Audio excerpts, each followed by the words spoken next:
We'll have order tonight that's here. You come to speak, we're willing to listen to you. But I do want you to know what I know about this situation. I was contacted earlier in the week that there was a possibility of an ICE facility coming to our county. So I reached out to the sheriff, and the sheriff said, I have no clue of what you're talking about. Reached out to the 3 mayors and talked to them. Nobody had any clue at all. I said, well, they're talking about a couple of buildings that possibly are on 109. The mayor then said, the mayor of Lebanon said, now there's a DHL that's trying to purchase those 2 buildings. Could that have been confused for DHS? So we began to check with the property assessor, the trustee, to try to find any record at all of any transfer of deed. That's not happened. That hadn't happened as of today. We checked again. So then we kind of dismissed that. And then on Friday, we got a call from a reporter from Lookout, Tennessee. And she said that she had heard that there was one coming here. So we said, can you clarify that? And so there was some confusion about Lebanon County, Pennsylvania. She reached back out to them, and they said, no, we're talking Lebanon, Tennessee as well. So we continued to look and continue to reach out to the people that were above us. Now, as you come here tonight, and this is completely fine, but the Wilson County Commission has no jurisdiction over anything that may go in the city of Lebanon. But your voice being heard is completely fine. But we said, okay, let's continue to see what we can find. So we reached out to every official that we knew to reach out to.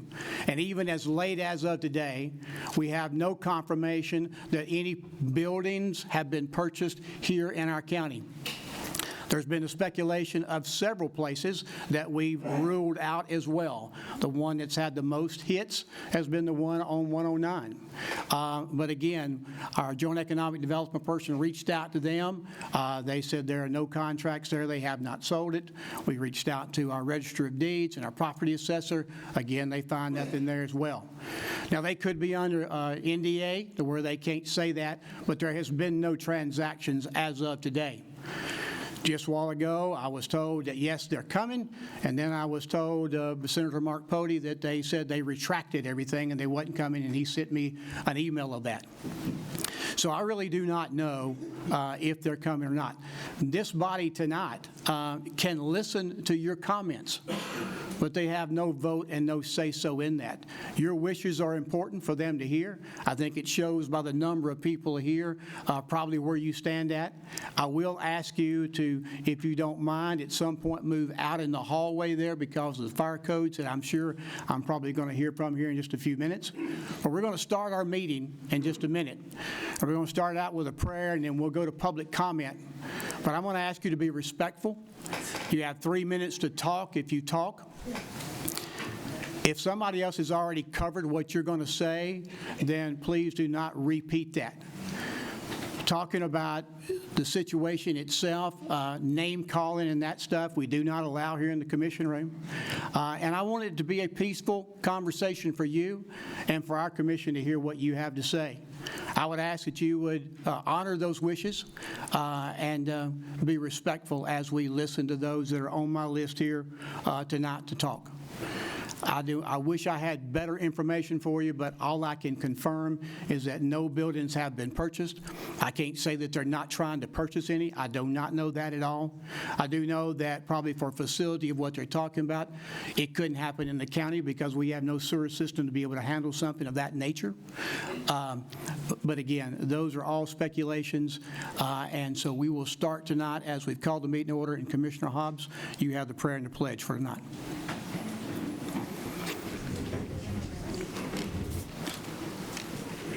Please rise. I'd like to introduce Commander Lee Bowling from Wilson County Emergency Management. He's going to lead us in prayer and pledge. Let's pray. Our Father, which art in heaven, hallowed be thy name. Thy kingdom come, thy will be done in earth as it is in heaven.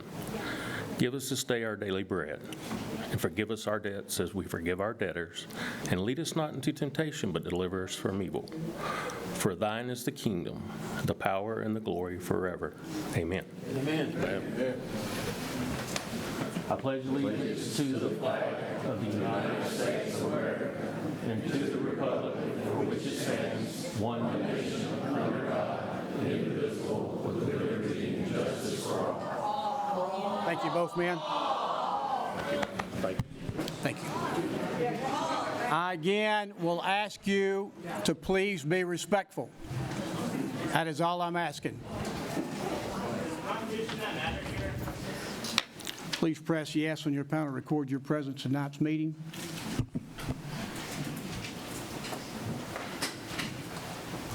Scruggs. Mr. Gentry's not here. What you got? 24 present, 1 absent. 24 present, 1 absent.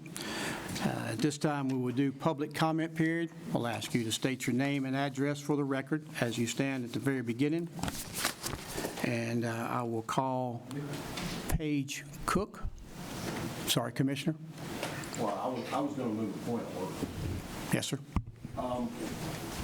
Just so we get this right, TCA governs the rules for our speaking in public place. And I was often told that you have to look at the shalls and the mays when you read this. So I want to read, if you turn to your hymnal, your TCA hymnal to chapter 844, 112. It says, "A governing body shall, for each public meeting, reserve a period for public comment to provide the public with the opportunity to comment on matters that are germane to the items on the agenda for the meeting." It also goes on to say, "The governing body shall take all practical steps to ensure that opposing viewpoints are represented fairly, if any." And so my question is, and by the way, I don't want a detention facility in my district. Okay, this isn't about that. I want to make sure we abide by Tennessee law, because if we do want to do a resolution, I want to abide by the standards that they give us for the proper public hearing. We have allowed people to talk in here that was things that were not on our agenda in the past, and that's happened a few times recently. That is the public chapter that says must be germane to the agenda. It's like that because there's no sense to hear a lot of conversation about something that we're not voting on. But we have allowed people to do that in the past, and I will lean to you, Mayor, if you have a comment that you want me to avert doing this. Well, I would tell you, Commissioner Franklin's right. That's what the law says. We don't have anything on the agenda tonight about ICE. We can't hear you. Nothing. Sorry, we can't hear you. Can you turn on your mic? The mayor asked me a question, I'm answering. Okay, and then we The, or do we have to off the mic? The Commissioner Franklin has stated the correct interpretation of the law. We have nothing on the agenda tonight about ICE. Never have. We don't have any authority. Mayor, may I go on? If there are opposing views in our community, I can't think of anybody that I know that wants a facility like this, but who knows? We're supposed to protect the minority. You do? And we did not publicly notice this properly. It's my opinion that we will start public comment period unless my commission tells me not to do so. If so, again, I ask you to be respectful. Keep your comments to yourself. If you want to talk at the mic, you have this opportunity to do that. And I'm going to move with Dr. Sabrina Bowe. Please step forward to the mic. State your name and address for the record. You will have 3 minutes, and then we'll move from there. I think she was called on first, Paige Mayor. Cook. Oh, my bad. I just changed papers. My bad. Paige, come on. Right. Good evening, Commissioners. My name is Paige Cook. I live at 4004 Ethan Avenue in Mount Juliet, Tennessee. I'm also a 2026 candidate for County Commissioner of District 3. Recently, as we all know, reports have circulated that the U.S. Department of Homeland Security has purchased a facility in Wilson County that may be used as a detention center operated by ICE. I understand that the local representatives have not been able to confirm the exact details about this, but I do have copies of that email that Mayor Hutto referenced, where Paige Hughes, a spokesperson for ICE since 2018, did confirm with a local reporter that they have every intention of moving forward with a facility in Lebanon, Tennessee. In other communities, facilities like this have become operational within days of local government being notified. This news also comes shortly after the Wilson County Sheriff's Office signed a 287G agreement to cooperate with ICE, which is why so many of us are concerned. If there's even a possibility this facility could open in Wilson County, the public deserves to know what proactive steps are being taken now. What communication has occurred between federal and local offices? What legal authority do we have in this situation, which I know Mayor Hutto spoke to a little bit? What contingency plan is underway to address potential impacts on roads, utilities, emergency services? Because once a facility like this is operational, the effects are no longer theoretical. Increased transportation needs, greater strain on fire, EMS, and healthcare systems, strain on our already struggling infrastructure that is paid for by local taxpayers. Even if the federal government operates the facility, the surrounding community absorbs many of the secondary impacts. Beyond infrastructure, there's also the issue of community identity. Wilson County is a growing, thriving community. Families and businesses choose to come here because of our schools, safety, and quality of life. Decisions like this affect how our community is viewed on a larger stage. It's also important to recognize that multiple local officials have said they're against this. If that truly is the prevailing position among our local leadership, it should be reflected clearly and formally. So tonight I ask two things from the commission. First, to provide transparent, ongoing communication to the public about what is known, what is unknown, and what steps are being taken to prepare for or respond to this situation. Second, that you consider passing a formal resolution stating that Wilson County does not support the placement of an ICE detention facility in our community. While such a resolution may not bind federal action, it sends a unified message about our county's position. Local government exists to represent and protect the interest of its community. Wilson County deserves a seat at the table when decisions like this are made. Thank you for your time. Thank you. Dr. Sabrina?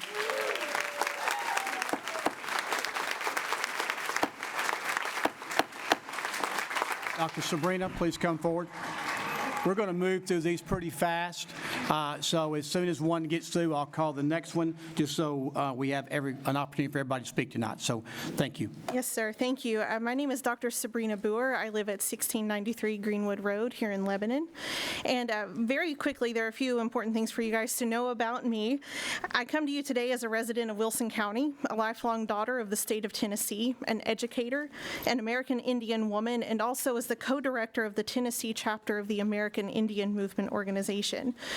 The last 24 hours have obviously been very confusing, so I hope to come here today to give some insight from an Indigenous perspective that is often not heard in these spaces. I'll start with facts regarding the proposed ICE facility here, the established ICE detention centers, and further ICE presence in our county. What we know is that there are an untold number of cases where people's Fourth Amendment rights have been violated in these facilities. Just as appalling are the conditions in these so-called detention centers. People are being denied their 14th Amendment constitutional rights to due process. They're not being provided with medical care or life-saving medications, and we absolutely cannot ignore the reports of physical and sexual abuse that are occurring at these facilities.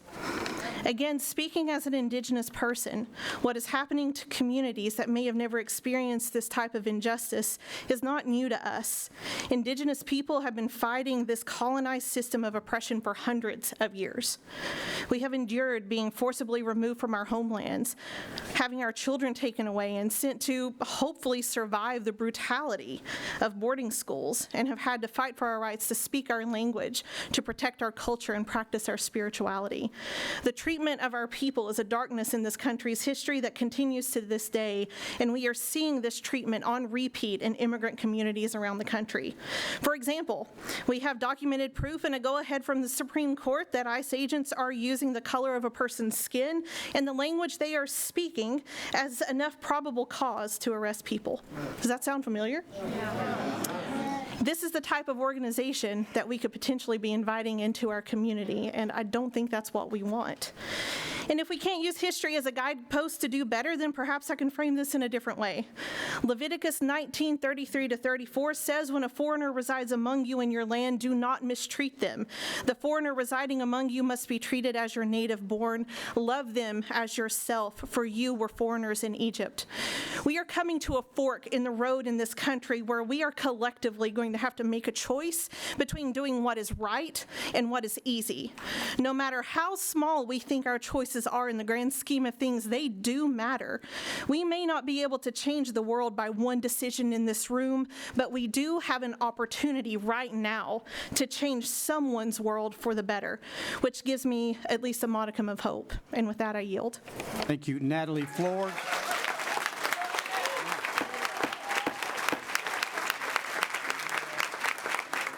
Miss Natalie, before you talk, Robert Moxley will be next, if you could be ready.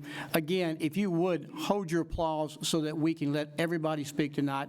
And again, there are no decisions being made tonight. When she addressed that and said, hey, so we can have a vote tonight, there are no decisions being made. This is just you letting your voice be heard. We'd love to hear your voice, but please keep your applause. Do not have that. And then you're addressing the commission, not ask for audience approval of what you're saying, please. Ms. Natalie, take off. Thank you. My name is Natalie Flores. I live at 1056 Holland Ridge Way here in Lebanon. Good evening, commissioners, mayor. Thank you so much for the opportunity to speak tonight. I'm here to respectfully urge you to take a strong, united stance against bringing an ICE detention facility to Wilson County.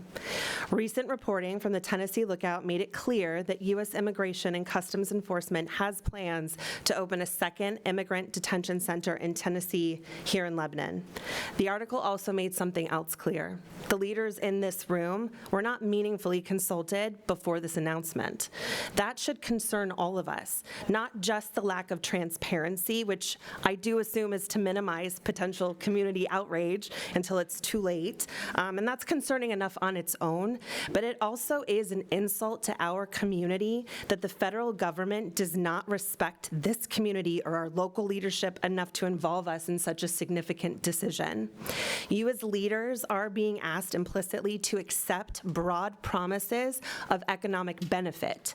We're hearing about projections of job growth and positive financial impact, but these claims are vague, they are generalized, and they're not accompanied by detailed local analysis.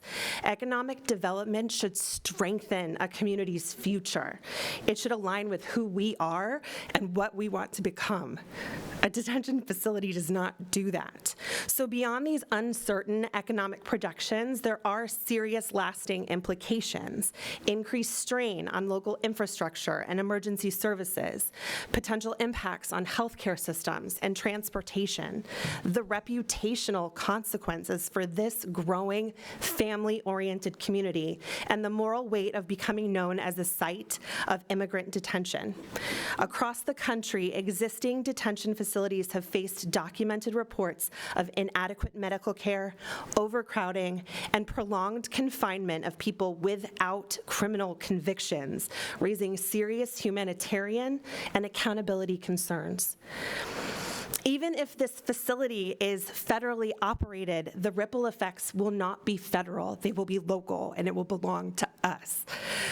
The article makes clear that this body has not yet had the opportunity to weigh in on this. So what I'm asking for you tonight is to do more than weigh in. I'm asking you to stand, please, together, clearly and publicly, and say that this is not a development we want for our community.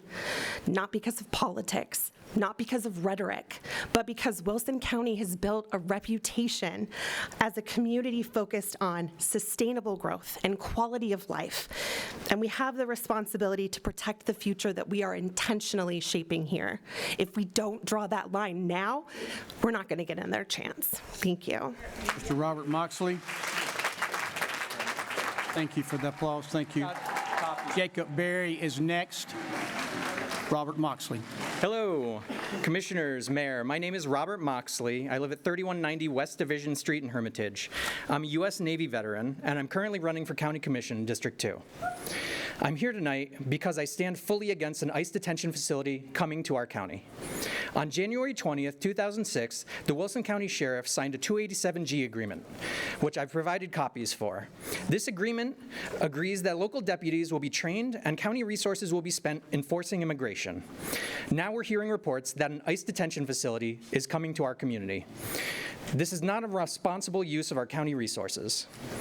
As a veteran, I think a lot about how governments behave under fear and pressure, and how quickly people's rights become optional when a group is labeled a threat. One of the clearest warnings in American history is the imprisonment of Japanese Americans during World War II. Families, mostly U.S. citizens, were detained based on their ancestry. They lost their homes, businesses, and years of their lives, and the damage lasted for generations. It's natural, in my experience, when you read about something like this in school, that you tell yourself, if I was there, I would have stood up. I would have said, not here, not in my community. Well, this is one of those moments. This isn't a chapter in a history book. It's happening in real time, and the human cost will show up in our own community. Whatever your views on immigration policy, I want to be clear about what this agreement does on the ground. When people believe local law enforcement are working hand in hand with ICE, victims and witnesses report less, cooperation drops, and criminals get more freedom to operate. That means every family in Wilson County is less safe and not more. Any one of us could have predicted that this document would have been controversial. The sheriff made this agreement without public knowledge, and it tells the community that our trust and constitutional rights are negotiable. If the sheriff made this decision knowing that a detention facility was coming to Lebanon, then the public deserves answers and accountability. Many of you have claimed ignorance to the press. This document is just one of many reasons why ICE felt that Lebanon was friendly territory, and this has been out since January. This moment will be written down somewhere, whether we like it or not. And I don't want anyone in Wilson County to have to justify this to their grandchildren. So let's choose the side that we'll be proud to explain. Thank you. Jacob Berry. Jacob Berry. Jordan Comos is next.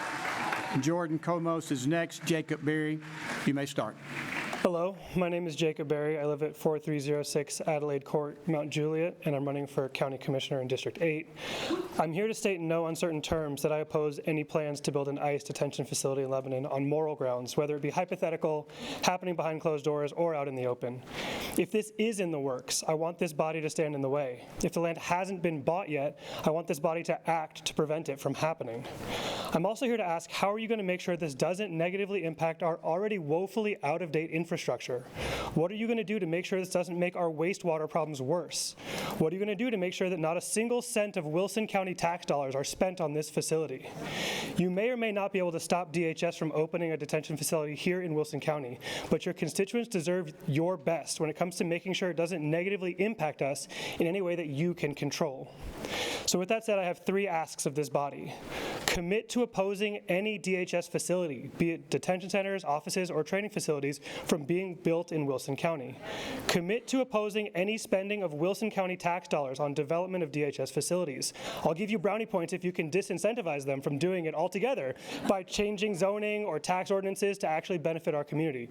The third is to commit to holding DHS accountable to building the necessary infrastructure so as to not negatively impact our already subpar infrastructure. Again, I'll give you extra credit if you can actually disincentivize them from building here by requiring them to do other work to benefit our county's infrastructure. There are a lot of eyes on Wilson County right now.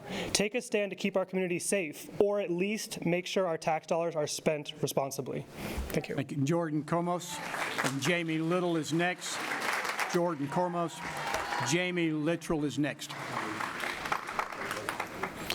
I'm Jordan Comos. I live on Everly Lane in Mount Juliet, and I'm proudly on the ballot for County Commission District 13. I'm here today not to debate immigration policy. In fact, I believe historically speaking, ICE has an important mission. I do not know a single person who is against legal deportation of actual criminals who are illegally in our country. There are moral ways to execute this and to execute this mission with human decency. However, under Trump's version of ICE, we have seen children removed and used as bait. We've seen agents show up at public schools and daycares. We've seen 40-year productive members of our community removed for a missing taillight. We've seen at least 2 American citizens murdered at the hands of this version of ICE. What I am here for is to encourage this body, each and every one of you, to look in the mirror and decide if you want an ICE detention facility in your community. You who represent the good folks of Wilson County, who display your Wilson County kind yard signs and fly your Wilson County is the place to be flags, and you who sit in church on Sunday praying to a merciful God, do you want an ICE detention center here? Do you want this here? If the answer is no, say it. No. Say it loud. Be proud and show up for your community so there is no mystery or confusion that Wilson County kind actually means something. Amen. Jamie Littrell, Jamie Littrell.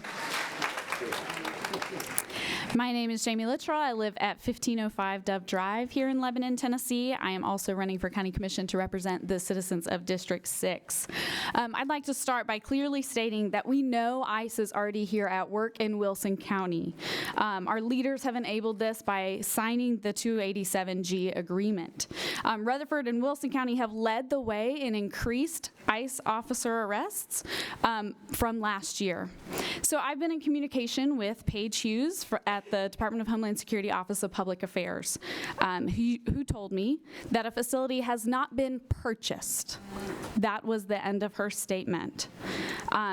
If there's any chance that this is a not yet, it is our duty to do something now. In the previous email exchange, she also said that DHS plans, in their planning to open these facilities, to conduct community impact studies before any proposed detention facilities open. However, there's little clarity about what that study would include, how local governments will participate, or whether those results would become public. So my question is simple. How will Wilson County ensure that we are fully represented and fully informed before the purchase, the lease, the operation of a facility to be used by ICE here? Will the county conduct its own independent fiscal study and analysis and share those results with the citizens that live here? We need answers about potential indirect cost. Could this increase law enforcement overtime? Will our sheriff's department be expected to provide support when we are already facing significant staffing shortages, even with our recent pay increase? What additional wear and tear might heavy traffic place on county roads? What strain will this create for our capacity of sewer systems, water, utility, and infrastructure? For our emergency services in the area, there's also practical concern. If EMS units needed to respond to medical calls at a facility, what happens to the response time for our neighbors? Would additional ambulances and staffing be required, and if so, who bears that cost? These aren't partisan questions, these are governance questions that we will be faced with. So residents and elected officials of Wilson County are obviously being kept in the dark about this potential facility. That cannot be changed, but what happened next can. So I'm asking the commission and our mayor for 3 commitments. 1, that no Wilson County taxpayer dollars be used to subsidize, construct, or operate this facility, whether directly or indirectly. 2nd, that the commission formally engage with this federal official local participation in any impact study done, and that all findings be made public, and that this commission establishes a clear transparency process, including detailed public update page or a town hall before purchase, construction, renovation of any facility, because we deserve nothing less. Richie McCarter. John Ross is next, and Charity Tyler is after that. Richie McCarter, John Ross, and then Charity Tyler. If I could get the full 3 minutes, I'd appreciate it. But my name is Richard Mercado. I live at 419 Hollywood Drive, Old Hickory, Tennessee. And I'm actually here for a completely separate topic that I wanted to speak to everyone about with regard to my district and District 1. We recently had some issues with the events after the ice storm, and I wanted to first give my thanks to WEMA and the Road Commission and our Volunteer Network Tennessee. Appreciate all the men and women that have been out there helping out and clearing all of the debris and all the damage that was caused from the ice storm. Specifically, this is going to be about safety concerns regarding some of the debris piles that have been collected outside of some of our neighborhoods and on the right-of-way. They are causing some line-of-sight concerns, and it was brought to my attention after some Facebook posts in some HOA groups, things along those lines. I was contacted at that point that when specifically departing out of Langford Farms and Hunter's Crossing out onto Saundersville Ferry, or out onto Saundersville Road, that the line of sight was blocked for Saundersville, causing some of the drivers to have to go out into in order to make a clear turn. I researched on who to contact, was unable to find anybody, so at that point I contacted WEMA, spoke to an operator. The operator told me to talk to the Road Commission. Ended up calling the Road Commission. They were only open from Monday through Thursday, 6:30 a.m. to 4 p.m. This was a Friday. This was going to cause some safety concerns throughout the entire weekend, so I went out, removed it myself at Hunter's Crossing. Unfortunately, this last weekend, I got some help from some neighbors in Langford Farms and was able to remove that. I'm just here to speak to the county commission and the mayor and let you guys know that this is a safety concern. And I know that we did have some approval for the road commission to get some extra additional hours and to help with the removal of the debris.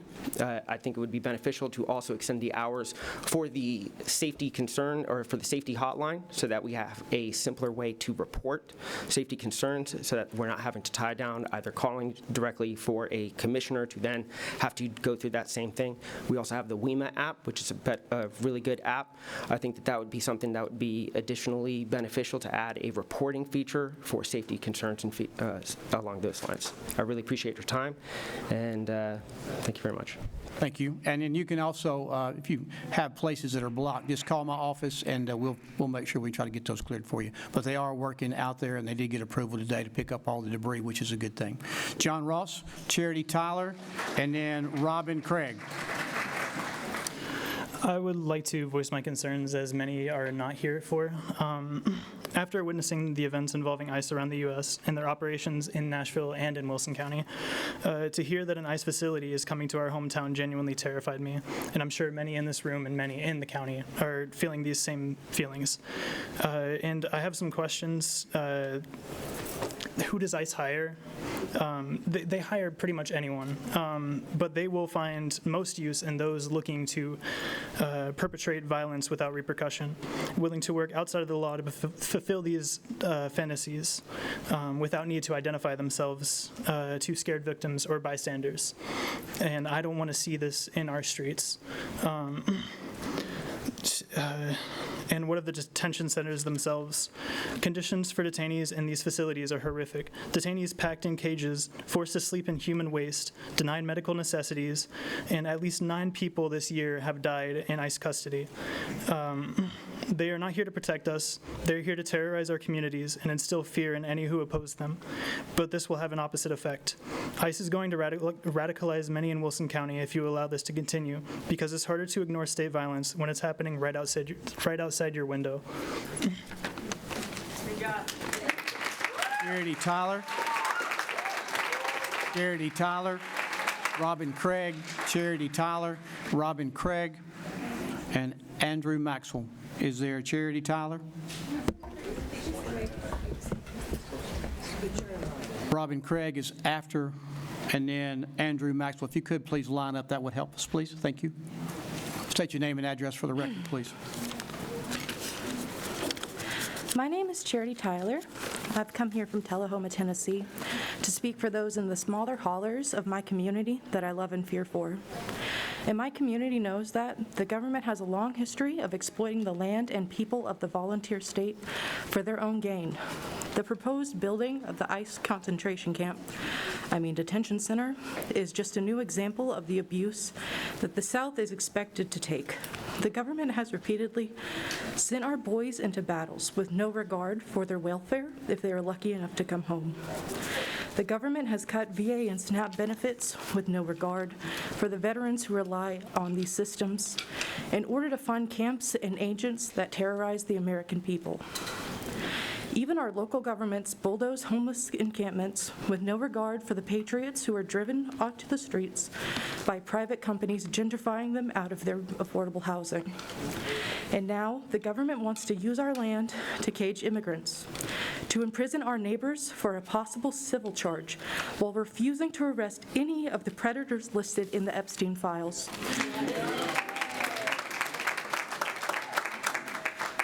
Billionaires assault and murder all children while the government they fund tries to convince you that your loved ones are the people you should fear. I have heard that building the ICE facility could generate 7,000 jobs for local people. However, do you trust that the federal government will do what is right, or do you know that they will choose the cheaper option? I fear that 7,000 people will build this camp, and then when the job is done, our president will get on the news and brag about getting 7,000 criminals out of Tennessee. In conclusion, the American Revolution was started over the concept of no taxation without representation. It was started over the price of paper and tea and stamps, and we are far past the price of anything. Are you willing to disgrace your ancestors by setting idly by while the government taxes you into starvation while they kill off your neighbors for profit? I'm here to remind everyone that real volunteers do not sit idly by as their country bleeds. Real volunteers love and support their communities. Real volunteers help people. Thank you. Robin Craig, Andrew Maxwell, Diana Ruby. Robin. Hi, my name is Robin Craig, and I'm probably one of your newest residents. I just moved here short time ago from Kansas City. 3 weeks ago, I spent 8 days in Minneapolis, and that's why I came here tonight to speak. I just found out an hour before your meeting tonight, and after what I saw and experienced, I didn't feel like I could not speak. I went up there to try to help deliver food to people that were shut in their homes, that couldn't get out and get food for fear of they were black and brown people, many of them American citizens, but they couldn't leave their house out of fear. I was turned away at a lot of the places to volunteer because ICE had infiltrated them, and they had to vet their volunteers so closely. I ended up at the Whipple building for part of the time. ICE officers every day, and I'm not a person that would call them names or throw things at them or yell or flip them off. I never did any of that. I didn't want them to have any reason to come after me. Yet every day I was called the B word, the C word, see you next Tuesday. One officer put his finger in my face and said, I'll get you like good. Look me in the eye, I'll get you like good. So if a federal officer threatened to murder me is essentially how I took that. I believe that's what that was, that threat. These are not professional ICE officers of 10 years ago. The way they acted there to the residents, to us, at the Whipple building every day, dozens of people were let out. They weren't given phone calls. They would walk. I mean, the first 2 days I was there, it was below zero temperatures. They would walk across a big parking lot and across the street to come to the volunteers and the people that were standing outside there to get food, water, rides home. They oftentimes had no hat, no coat. Sometimes they walked across to us with no shoes on. They just would push them out of the building. Oh, we're not going to press charges. Oh, you are an American citizen. I know we've had you here for hours, but push them out the door. No ride, nothing. And we heard the same thing from these people over and over again.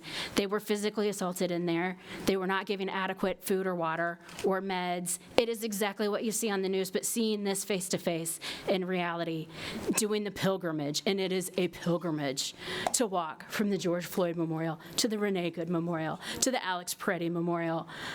To say it broke my heart doesn't begin to cover it. I'm the daughter of a Vietnam combat veteran who fought during the Tet Offensive. He paid the rest of his life in Agent Orange and PTSD, and this is not what my father fought for. It's not what he would stand for. The only good thing about my father not being on this earth for the last year and a half is that he didn't have to see this, because it would have broken his heart. This is not about right or left. This is about right or wrong. We have to choose to do right, because let me tell you, when they come to your community, these are not like your good officers here. These are not trained professionals with good intentions. Thank you. Adam Maxwell. Yeah.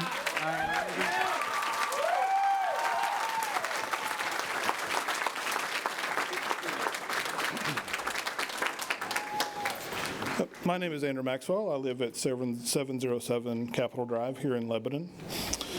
And I want to thank Commissioner Keith for answering both of my phone calls on the first try. Friends and neighbors, I am here to speak not out of anger, but out of conviction. Conviction that the kind of community we build matters. The proposal to place an ICE detention center in our city is not just about land use, budgets, or income. It's about who we are and who we choose to stand beside. Many of us draw our moral compass from Scripture. Again and again, the Bible calls us to treat the foreigner with dignity and compassion. In Leviticus 19:34, we are told, "The foreigner residing along you must be treated as your native born. Love them as yourself, for you were foreigners in Egypt." That command is not conditional. It does not say, unless they lack papers, or unless it's inconvenient. It says, love them as yourself. But this issue is not only about immigrants, it's also about citizens, our neighbors, who can be harmed when detention systems expand. Investigations have documented more than 170 U.S. citizens were detained by ICE or related agencies in just the first 9 months of 2025. Some held for days without lawyers or family contact. Children who are U.S. citizens have also been caught up in detention operations, including minors with serious medical conditions. These mistakes are not hypothetical. They are the predictable result of large-scale raids and detention quotas that sweep broadly. Even policy analysts note that expanded enforcement has led to documented cases of American citizens being wrongfully detained. When local communities participate in detention systems, they can pay the price, financially and morally. Cities and counties have had to pay settlements after wrongly holding U.S. citizens for ICE, including cases where citizens presented passports or military IDs and were still jailed. In Hebrews 13:2, we are reminded, do not neglect to show hospitality to strangers. Hospitality is not incarceration. It is the virtue, hospitality is not incarceration, is the virtue lifted up. I moved my family here in 2015 in the hopes that we would find our forever home. This city is for the most part peaceful, and in our quiet neighborhood, we help each other when possible. We can choose another path, one that reflects both our civic values, our faith traditions, welcoming the stranger, predicting families, and safeguarding the rights of all our people. Diana Ruby, Jim Lumen, and Taylor Esk is the next. Jim Luby, Diana Ruby. Hi, I'm Ruby Gidara. I live at 142 Trapp Road in Watertown, and I have property on the square in Watertown, Tennessee. I am so moved by everything everyone else just said. I wish that I could have said that, but I'm just going to get down to the brass tacks of the fact that I live here. I love where I live. I try every day to elevate Wilson County in any way I can, and I do so in many ways that I'm not going to even go into. But I am so mortified and was so ashamed and so filled with rage and horror at the very thought that this county, Wilson County, our beautiful county, even our beautiful state of Tennessee, would even contemplate having a true concentration camp in our county and in our community. I looked up the definition of detention center and contrasted it with the definition of concentration camp, and there was very little difference except for the people in concentration camps were kept in deplorable conditions and not treated with any decency whatsoever, which is what we see to be the situation that all of us are very aware of with the detention center. We do not need that in our county. We don't need it in our state. We don't need it in our country.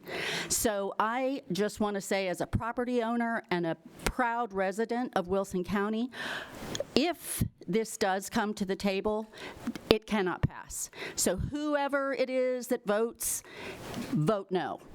Thank you. Jim Lumen, Taylor X, Jim Lumen, Jim Lumen, Taylor Esk, and Dominic McAllister. Is there a Jim Lumen? Do not see a Jim Lumen. Do I have one coming? Nope. Taylor Esk. Taylor. Dominic McAllister. Please state your name and address for the record, please. My name's Dominic McAllister off Tiger Woods Way in Murfreesboro. First of all, going to go a little bit different here. Who do we have that's EMS, firefighter? Hey, sir, Yeah. you have to address the commission, sorry. Okay, that's fine. Can we get a round of applause, though, for our heroes in the room? Just one time. All right. First of all, not very good at this. I'm usually working, taking care of my grandma, that kind of stuff, so I'm not usually in here doing this kind of stuff. For those of you that are in here that are legal immigrants, I want to thank you for doing your paperwork. It means a lot to me. That being said, nobody likes anyone breaking in their house. Let's just clear that up, okay? So I feel like if people do a little more paperwork to get here, there wouldn't really be as many issues, but since there's a lot of people that don't do the paperwork to get here, we're here now, okay? So I want to be the one to say, all lives matter, American, if you're from here, if you're not from here. Let me speak. Sir? Let me Sir. speak. Sir. Speak, your time is going, sir. Please speak. Please speak to the commission, please. I'm going to continue to say people of both sides should be held accountable, ICE agents and protesters alike. If you'd let me. Hey, please let the guys, hey, please have respect here and let's move through with this, please. Go ahead. Anyways, both sides need to be held accountable. ICE agents doing things they're doing in those cells need to be held accountable for what they're doing. People impeding investigations and everything else also need to be held accountable. Everyone let you all speak. This is exactly why we have these issues. Please finish speaking, sir. Yeah. Thank you, sir. Thank you. Jason Harper, Aaron Moore, Jack Lowry. Jason Harper, Aaron Moore. Please state your name and address for the record, please. Jason Harper. I live on Eagle Trace in Mount Juliet. I've lived in Wilson County virtually my entire life. If you would, please be quiet so we can hear. Excuse me? Yeah, just hang in there. I'll take care of you. So, in October 2024, the American Immigration Council found, using the FBI's Uniform Crime Reporting and Population data from the U.S., my apologies, I'm not very good at this. I'll start over. I'm a taxpayer. I'll take my time. In October 2024, the American Immigration Council found, using the FBI's Uniform Crime Reporting and Population data from the U.S. Census Bureau, that undocumented immigrants are 60% less likely to be incarcerated compared to the U.S. born. Additionally, they are 50% less likely to be arrested for violent crimes than those born in the U.S.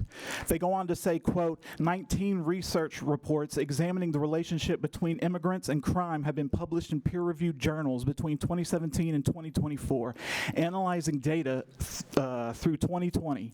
All came to one of just two conclusions: that the proportion of immigrants in an area appeared to have no effect on either the violent or property crime rate in that area, or that increased shares of immigrants were actually associated with lower violent and property crime rates. At the same time, policies that strive to protect immigrants have been associated with lower property and violent crime rates, as well as reductions in specific crimes like domestic homicide, assault, and robbery, unquote. The Guardian reviewed figures from ICE and CBP and discovered that as of February 7th of this year, 43% of ICE detainees have no criminal record.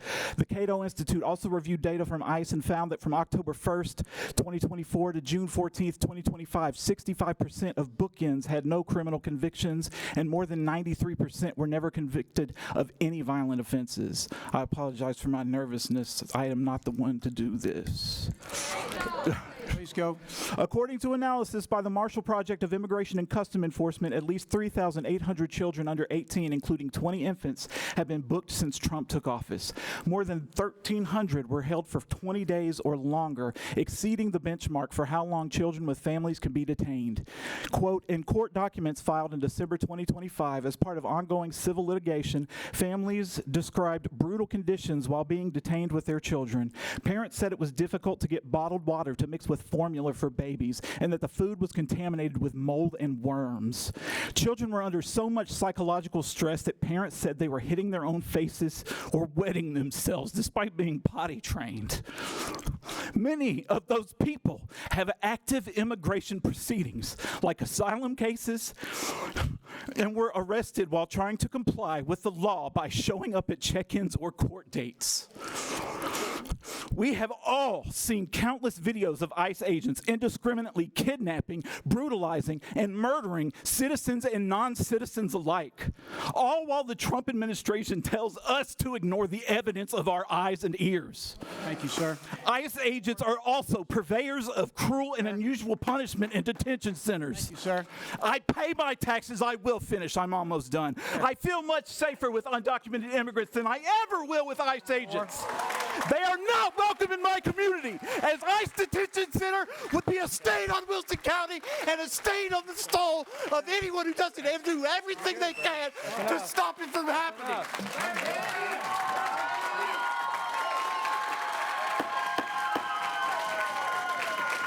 Aaron Moore. Aaron Moore. Aaron Moore, Jack Lowry. Again,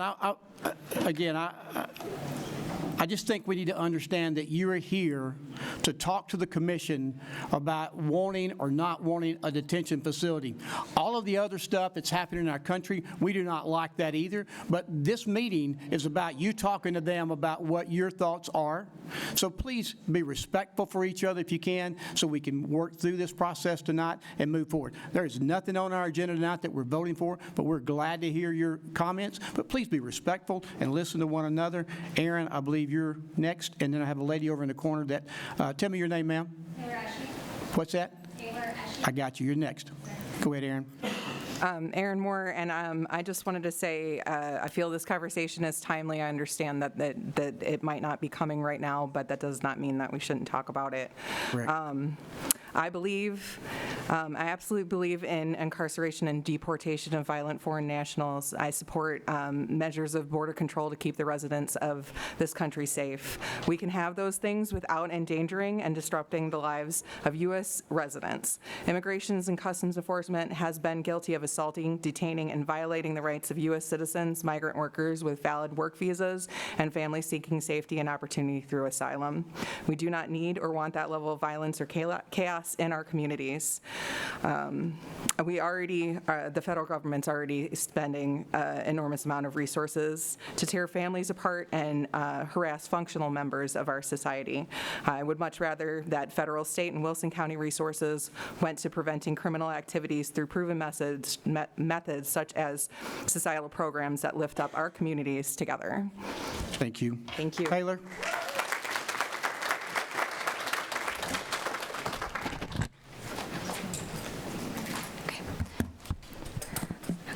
My name is Taylor Ashe. I had something written, but putting me after Trump's #1 fan back there has made me completely revamp what I was going to say. I've lived in Tennessee for the past 10 years and the South my entire life. Rhetoric like the man two before me about having legal papers has never been something I've had to face until recently. And now I'm having conversations with my mother and my family about what to do if they get stopped, despite being legal citizens. I have traveled from Nashville to make this request on Lunar New Year Day, on a day I should be celebrating with my family and my community. I'm forced instead to advocate for them instead. My extended family has experienced life and internment camps, and we are seeing history repeat in real time. Legal status alone will not keep us safe. I'm having conversations, and now we are seeing more and more the increase of ICE activity does not just endanger people of color, it endangers all of us. And when they stop coming for us with melanin, they're going to come for you too. We have seen how ICE behaves in cities like Minnesota, where children are being held hostage and citizens shot in the street. We've seen how ICE detention centers have no regard for due process, denying congressional members and attorneys access to check on the welfare of the detainees. Tennessee is ranked 31 in healthcare. We're ranked 43 in education. Our crime rate's 42. Where child well-being is 37th in the nation. These seem to be no money to ever cover these kinds of statuses and fix this, and yet we're going to be asked to foot the bill at the tune of $17,000 per detainee for a 44-day detention time. And this is money we do not have as a state, ran by the party of fiscal responsibility, and money we should not spend. The cost of an ICE detention center would be better served pouring this funding into our communities and for our neighbors. Better yet, the cost of a human life cannot be demarcated by a dollar. Lastly, I will close with this. Today marks the year of the fire horse. This will be a year of disruption and change, and let's make sure our state is on the right side of this by voting no to any ICE detention center. And in the words of my ancestors, Sahe Bag Marikseo, Ayom Shibal. Jack Lowry. Gary E. Forsman is next. And then Doug Polodi. Honorable Mayor and County Commissioners, my name is Jack Lowry. I'm a lifelong resident of Wilson County, Tennessee. I live on Carthage Highway. I recognize that the officials in this room and the Wilson County, the City of Lebanon mayor and the other officials in Wilson County and the mayors of those cities have recently been thrust into a situation with little to no information, which I think is important based upon the comments that you have made, Mayor, and some of the conversations that I've had. I understand that the county has moved swiftly and done all they could to understand what may or may not be occurring in this county. Like many here tonight, I am certainly opposed to a detention facility in this county. It is a very emotionally charged night, that is clear, and for a lot of reasons I understand, but no one in this county commission that I'm aware of or any other elected official works for ICE. I think you all are doing the best you can with the information that you have. Whether this is valid or not, I do think it offers an opportunity for the county to be thoughtful about how they address it between now and the next meeting. I thought the first, second, and third speaker tonight did a beautiful job of laying out some requests and some thoughtful measures that the county commission could come together and think about as time allows. I think it's unfortunate that you all are villainized at this point simply by being aware of something and trying to understand what is occurring. We have a product here in Wilson County that this commission has worked diligently to make shine. At this time in our growth and our economic development, Wilson County is one of the leading locations.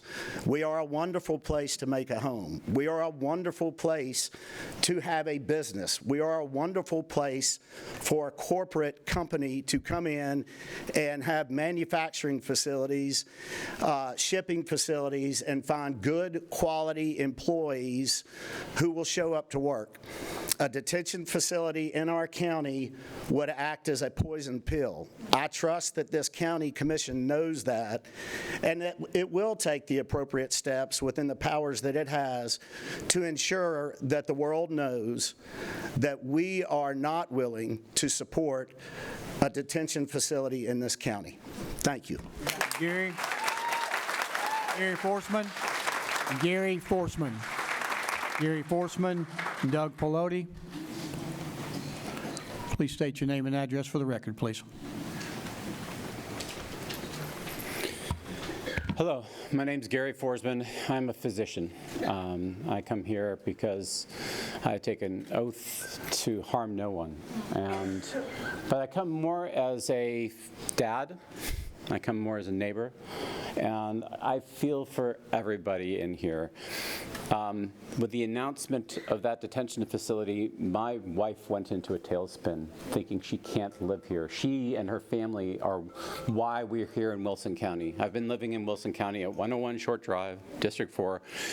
The murder of Alex Preddy in the streets of Minneapolis radicalized me, and the saying goes, radicalized by basic decency. Please address the commission, please. And I cannot emphasize enough that what we're seeing in this world and we look at the facts of what the ICE detention. There's been so many good things said by my colleagues. I want to focus on one thing, the track data. Okay, that's the transactional records access clearinghouse run by Syracuse University. It's a nonpartisan group that has been analyzing FOIA data for forever. This is what actually happens in ICE facilities. 68,289 people currently in ICE detention center as of February 7th. Okay, of that, 73.6% zero criminal convictions. That would be zero. Okay, that's over 50,000 people, no felonies, no misdemeanors, nada. Okay. And of those who have convictions, mainly traffic violations. So 92% of the recent growth in those facilities are people who have no record of anything whatsoever. We see what is happening here, okay? We see a sign for, remember Anne Frank, we see these things. You know what's occurring. Somebody already mentioned the concentration camp things.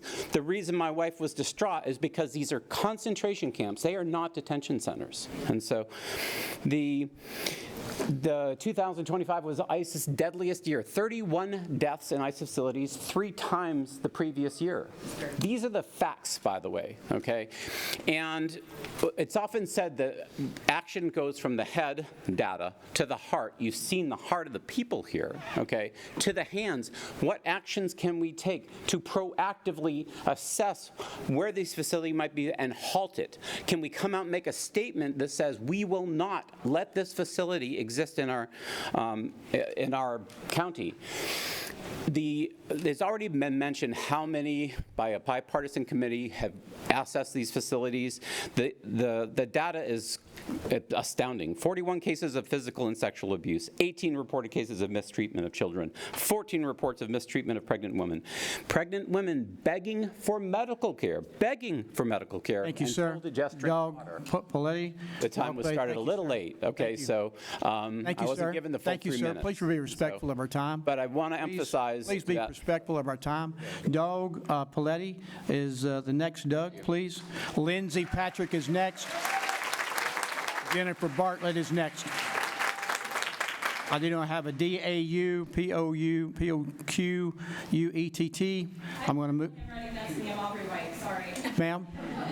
Aubrey White, I'm so sorry, that's my handwriting. Okay, is that you? Yeah. Come on. White, yes. All right, come on. Okay, who's after? Okay. Wait, who's that? I don't think it's me, am I? Can you repeat? No. Lindsay Patrick. Lindsay Patrick. Jennifer Bartlett is next. Christina Paratras is after that. Lindsay Patrick.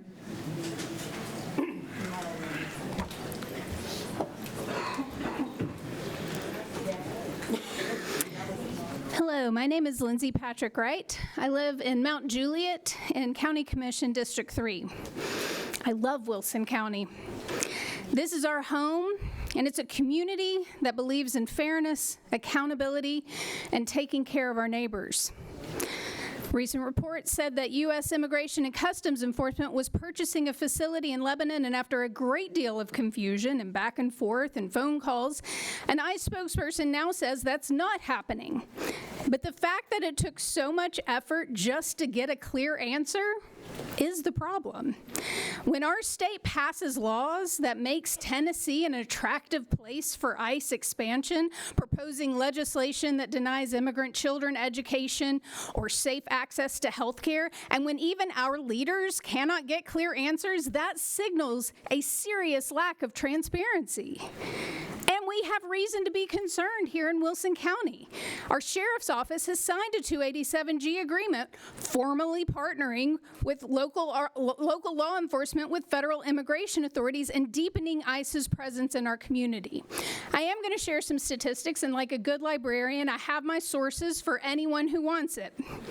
According to ICE's own data, roughly 73% of people detained have no criminal convictions. In 2025, at least 20 people died in ICE custody, the deadliest year since 2005, and independent reviews suggest that nearly 90% of those deaths may have been preventable with adequate medical care. That is not who we are. We believe in due process. We believe in human dignity. I am asking you to demand transparency from the state, and you all have done this. We have come to you, and you all have made resolutions, and our state officials keep overriding them. I am begging you, do not stop representing us. And what we are asking right now is we are asking that you demand transparency from the state and that you stand with us, your constituents, in making it clear Wilson County does not want ICE here. Thank you. Jennifer Bartlett. Jennifer Bartlett. Christina Petrus is next. Jennifer Bartlett. Thank you, Mayor Hutto, and thank you, commissioners. Good evening. My name is Jennifer Bartley. I live in District 14, 752 Bench Lane in Mount Juliet. And to clarify, since we've been asked to say what we want from you guys, I am asking for a formal resolution from this commission to say that we do not in Wilson County want an ICE facility here in our backyard. That is the action step we're asking of you, a formal resolution. I'm a mother of 4 kids in Wilson County Public Schools, and I'm a local business owner. I'm a therapist who specializes in perinatal mental health. That's pregnancy, postpartum, miscarriage, loss. I do what I do because I care about people. I care about you who are in this room, and I care about our community here. Wilson County residents want to raise families in peace, but right now that peace is being shattered. My children go to diverse schools in Wilson County, but they have friends who are living in fear right now. The same goes for my clients, and it goes for the people that I know. This is not immigration policy. It's about human rights. We have credible reports of nursing mothers who have been ripped from their infants, unable to use even a breast pump in ICE detention facilities. We have documented cases of women miscarrying while shackled to hospital beds, left to bleed out without medical dignity. We have reports of rape and horrific abuse in ICE detention. And again, it's not about solving immigration, it's about mothers and babies. It is about small children who are being traumatized. It is about children right here in Wilson County whose parents are not coming home to them. Mothers know this: what happens to one of us happens to all of us. Many detainees have no criminal record at all. These are not violent threats. These are moms at grocery stores. These are parents in carpool lanes.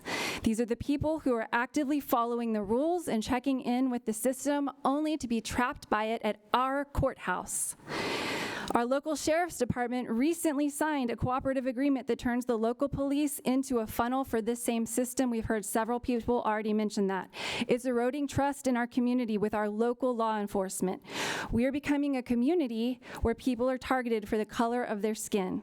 To be clear, everyone I know supports due process, detainment, and deportation of individuals who commit actual crimes. But this facility wouldn't be about that.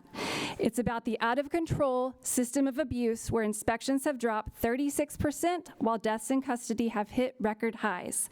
This is not who we are, Wilson County. Do not let our town be defined by a detention center rooted in lies and inhumane violence. I'm asking this commission to take action. We want to see a resolution passed here that says this will not happen. Please stand up for our families and keep this facility out of our community. Thank you. Krista Petrus, Kendall Bort, and Stephen Martin. Krista Petrus, Kendall Bork, and Stephen Martin. Seeing no Krista, I guess we'll go with Kendall. Thank you. My name is Kendall Burke. I live at 211 Old Horn Springs Road. I'm here regardless of whether this news about this article is true, because what I know is true is that Wilson County doesn't want an ICE detention center, as you guys have heard. And our sheriff's office has signed the 287G contract with ICE. That is true. That is something that is happening here. And I understand that you are asking us not to say things that you guys can't do, but this is something happening in our community, regardless of that article being true. What is also true is that we have Wilson County residents who are scared to speak tonight. I've had multiple people reach out to me and ask if they will be safe speaking tonight, and I had to say no. That is shameful. Everyone in this room should feel shame that human beings who live their lives just like you and me don't feel safe speaking up for themselves in our community. Human beings. I want to read you one of their statements. They did not feel comfortable being here tonight. They're a DACA recipient, which if you don't know means they were brought to this country without citizenship as a child. This is their statement. As a DACA recipient who has resided in Lebanon for the past 25 years, I don't want an ICE detention here. I never dreamed in my own hometown I will have to walk around in fear, just waiting until the day comes where they will pry me away from my son and deport me due to my legal status. As a child who was brought here with little to no consent, why am I the one being punished? Tennessee is home, and all I know, all I can think of is fear. The thing keeping me from stepping a foot outside is I'm scared ICE will find any reason to detain me. I fear for those in the community who are experiencing the same thoughts going through my head. We do not want an ICE detention center within our community. End her statement. She is a mom just like me. She's a person just like me. She works just like me and you. She lives in Wilson County just like me and you. She's probably lived here longer than some of us. Over 3,000 Wilson County residents have signed a petition saying they don't want this, and I know there's more out there. It is climbing. I ask you, even if this article is untrue, please write a resolution against aggressive ICE tactics and actions in our community. This is happening here, and I'm begging you to do something about it. Thank you. Stephen Martin, Chris McFarland, Kerry Phillips. Stephen. Thank you, sir, for the opportunity to speak. Mayor, you and the commissioners have the patience of Job. Thank you very much. My name is Stephen Martin. I live at 602 Pemberton Drive in Lebanon, Tennessee. I'm here to speak against the siting of an ICE or DHS or whatever you want to call it facility to process or house immigrants in Lebanon. The federal government is preparing to tread on our rights as citizens of the great state of Tennessee to determine what is done within our own city limits. The federal government won't tell us what they plan to tear down or build or where they plan to do it. They won't tell us what they plan to rent or where it is. It's just do it fast before the citizens try to stop it. Sound familiar? That's what happened to the East Wing. That's what happened in Social Circle, Georgia, and Oakwood, Georgia. Neither community has the infrastructure to support what DHS wants to build. They're trying to do the same thing in Merrimack, New Hampshire. They almost got away with it in Hutchins, Texas, but the community blocked the sale or lease of the property that DHS wanted. Would you have let me come into this room if I'd been wearing a mask to cover my face and conceal my identity? Don't think so. Heck, I had to sign a sheet. Now I have to say my address. Now let me ask you this. Do you want any more masked agents running around our town than we've already got? Just stop by the Wilson County Criminal Justice Center on a Monday morning and see the ones that are already here in our town. How do we know that for sure that these masked people really are ICE agents? We can't see their faces. They don't wear badges with numbers. They break car windows and drag people out of cars. They did it just this morning in Murfreesboro. They act like criminals, if you ask me. Maybe some of them are cosplaying criminals. Who knows for sure? Do our local police officers, sheriff's deputies, and state troopers wear masks and conceal their identities? No, they don't, and they wear name tags. They're not ashamed of serving our community and our state. They're proud of the training that they completed to earn their badges. Now, I've seen a lot of Tennessee license plates around town with the "Don't Tread on Me" coil-up snakes on them. Did these folks just buy the plates for pretty snakes? Or do they really mean "Don't tread on me"? It's high time we stood up to the federal government that wants to tread on our right to run our city and our county as we choose. I say no to ICE, DHS, or whatever you want to call it, facilities in our fine city. I'll be happy to share the references I used with you if you ask. Thank you. Chris McFarland, Kerry Phillips, Chris McCaffrey. Hi, my name is Chris McFarland. I'm from Clarksville, Tennessee. I'm a combat veteran, and I would like to state what I came here for. This body needs to come in solidarity in the community for the resolution against this death camp being built. I advise you to do so by standing your ground with this community and resist the oligarchy in charge. That oath to the people is the same ideal to the people that exist to protect the people and preserve life. That the power belongs to the people, not to an oligarchy, outright, over-irresponsible, fake government. Let me be perfectly crystal clear. These camps will not be tolerated at all. This ground you stand on is one of the highest concentration of combat veterans in this country. People who have already faced tyranny abroad, people who recognize state cruelty because we've seen it up close and stopped it. I'm one of them. I am a combat veteran, and I served the United States Army, and I served it proudly. I was stationed here in Tennessee. I was deployed several times overseas to combat zones, and I did so proudly. I follow my grandfather's footsteps, who fought the Nazis in World War II.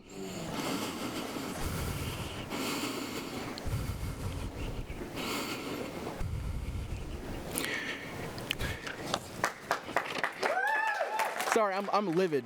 I'm extremely livid. I just want you to know that I will not go home and stay silent ever. While the same sadistic machinery is built here. You want silence? You want obedience? You want us to shut up and accept cages? That is not happening. You call them detention centers. I call them racist death camps. Another alligator Alcatraz inhumane cages for sickos who make fun of gator-eating human beings. Not funny, especially if it's your family. You know, it enrages me, and it really should enrage all of you. At any level. And I'm not playing any games here. This isn't Aladdin's arcade. This must stop. And as far as I know, none of us are escaping this planet. We are one species riding on the same dust ball through the Milky Way together, one future. The only difference is that some people reach the power of already corrupted by it. And the corruption now wears the mask of governance. Since Donald Trump seized control last year, guided by Stephen Miller's cruelty enforced by Tom Homan and defended locally by Andy Ogle's blind loyalty, ICE has become something rotten, necrotic, and a machine that consumes people and clothes. Thank you, sir. Kate Phillips. And I won't stand for it. Stephen Calabro. Kate Phillips. Chris McCaffrey and Stephen Calaveras next. Hi, I'm Kate Phillips. I live at 800 East Spring Street in Cookeville, Tennessee. I am here because I do not support an ICE detention facility. There have been accounts where ICE has used different names to buy facilities or say they're going to use them for different things and then follow through with a detention facility. These are concentration camps, and we are seeing people be mass murdered and genocided across across the United States. I know that it feels like you cannot do much, especially as local representatives, and you have already tried to get clear communication, and I appreciate that. Please do not stop your actions, and please make it hell on earth for them to be in Tennessee, especially Wilson County. If you feel that you want to take more actions, then I highly recommend that you read How to Resist Fascism, which the CIA wrote for the Cold War. It gives a lot of directions on how small organized governments and people can help their community through just average daily means. I appreciate your service to us, and I hope that you will stand by the people and for the people and not to our corrupt government officials. Thank you. Chris McCaffrey. Steve Calabra. My name's Chris McCarthy. I live at 577 Lakeshore Drive in Old Hickory, Tennessee. My husband, John, and I are native Tennesseans. I've lived in Wilson County myself since 1979. We are people who help other people. We have devoted our lives to building better communities and to helping those in need. We are completely opposed to an ICE facility here in Wilson County, and really in anywhere in America. My ancestors were immigrants from Ireland and Czechoslovakia, and they came here looking for a better life. And they found one, and they started small businesses like many people have done. And we are both Christian and believe in loving your neighbor as yourself. We believe in the Constitution of the United States, and we deplore the Gestapo tactics that we are witnessing in the United States of America today. We are old enough. I'm in my 70s. My husband's in his 80s. We're old enough to remember what those horrors looked like. And I never thought in my entire life that I would be witnessing this in America like I am today.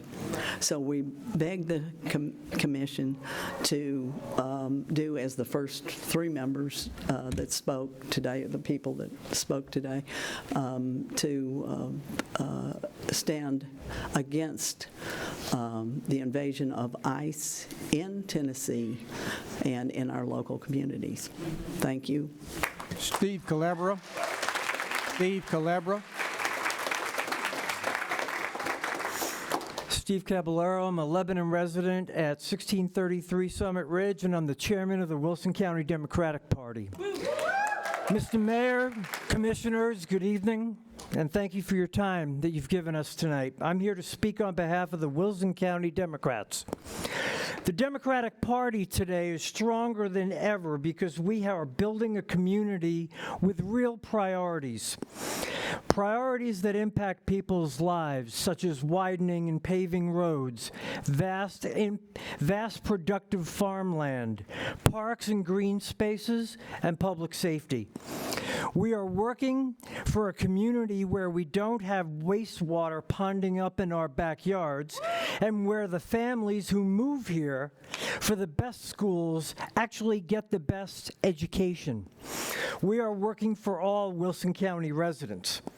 The Wilson County Democratic Party is growing because each of you running as a Republican in the upcoming election has had to sell a bit of your soul to be affiliated with that party. A party that, at the state level, is working against you every single day. Just last week, the state took away your oversight of the Water Commission, and this week they are trying to make your school superintendent an elected position. State-level Republicans refused $84 million in federal aid to feed our most vulnerable kids in the summer, and they're seeking to double the amount of tax dollars they give to private schools with the voucher program. Local Republicans have a big dinner coming up in March named after a 34-count convicted felon whose name is listed in the Epstein files more than Jesus is mentioned in the Bible, and a man whose version of ICE is responsible for the murder of at least 2 American citizens and the unlawful detainment of thousands more. And last month, some local Republicans in this room cowed down at the feet of the county Republican Party chair and sold out their communities for fear of being primaried. That's shameful. Today, no one wants you to cow down. In fact, here's your chance to rise up for the people of Wilson County, to stand up against the Republican supermajority that runs this state and do something to stop the ICE detention center from coming to Wilson County. Thank you. Aurora Ritter. Tyler Farmer. Is there Aurora here? Please come forward. Tyler Farmer. Is there Krista Petrus here? Nope. Go ahead. All right. I myself am just a single student, and I would also like to note I did count over half the commission being on their phone at least once while I was in here. I know you are not voting on this facility opening. I'm aware that has been made very clear, but I'm asking you to rally against the opening of this facility. Put every single bit of your being into it. That's what I ask you to do. Rally the cops not to cooperate with ICE. Use some legal loophole to stop them buying the land. I don't care. You can say you don't want the facility, but that doesn't mean anything if you don't do anything. You know, I quote First They Came For, but we've all read the poem by this point, right? So, you know, me personally as a transgender person, I do not have an option of standing by and watching. I have to speak up, so here I am, pleading for you to fight back with every aspect of your being. Know that if you choose to do nothing, this county may very well end up kneeling in a field of corpses, and when the social murder of fascism has taken its root, you will be guilty, and I will not feel bad for you. Tyler Farmer, Aubrey White, Rusty Sweeten. Tyler Farmer. Hello, everyone. My name is Tyler Farmer. I live at 8015 Ritter Drive in Mount Juliet, Tennessee.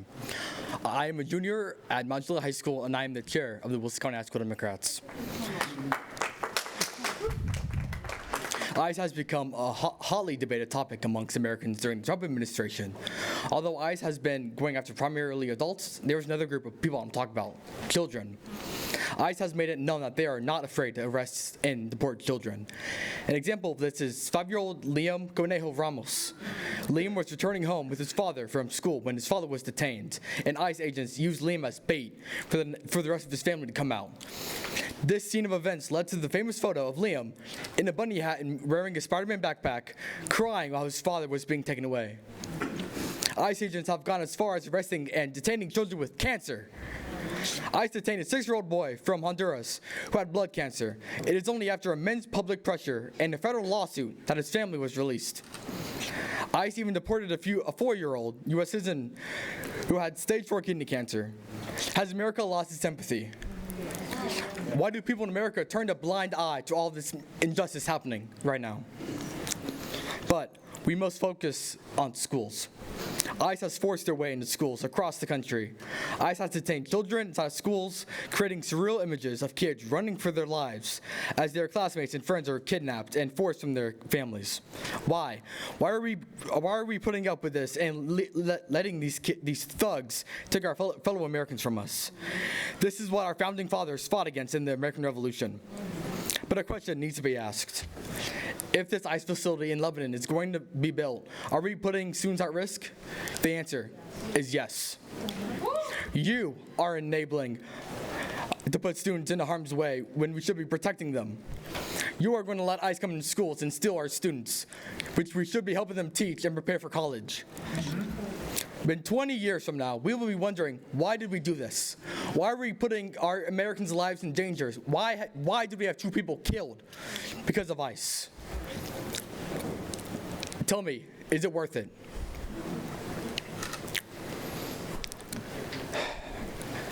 The construction of this ICE facility will lead to suffering for many, including children.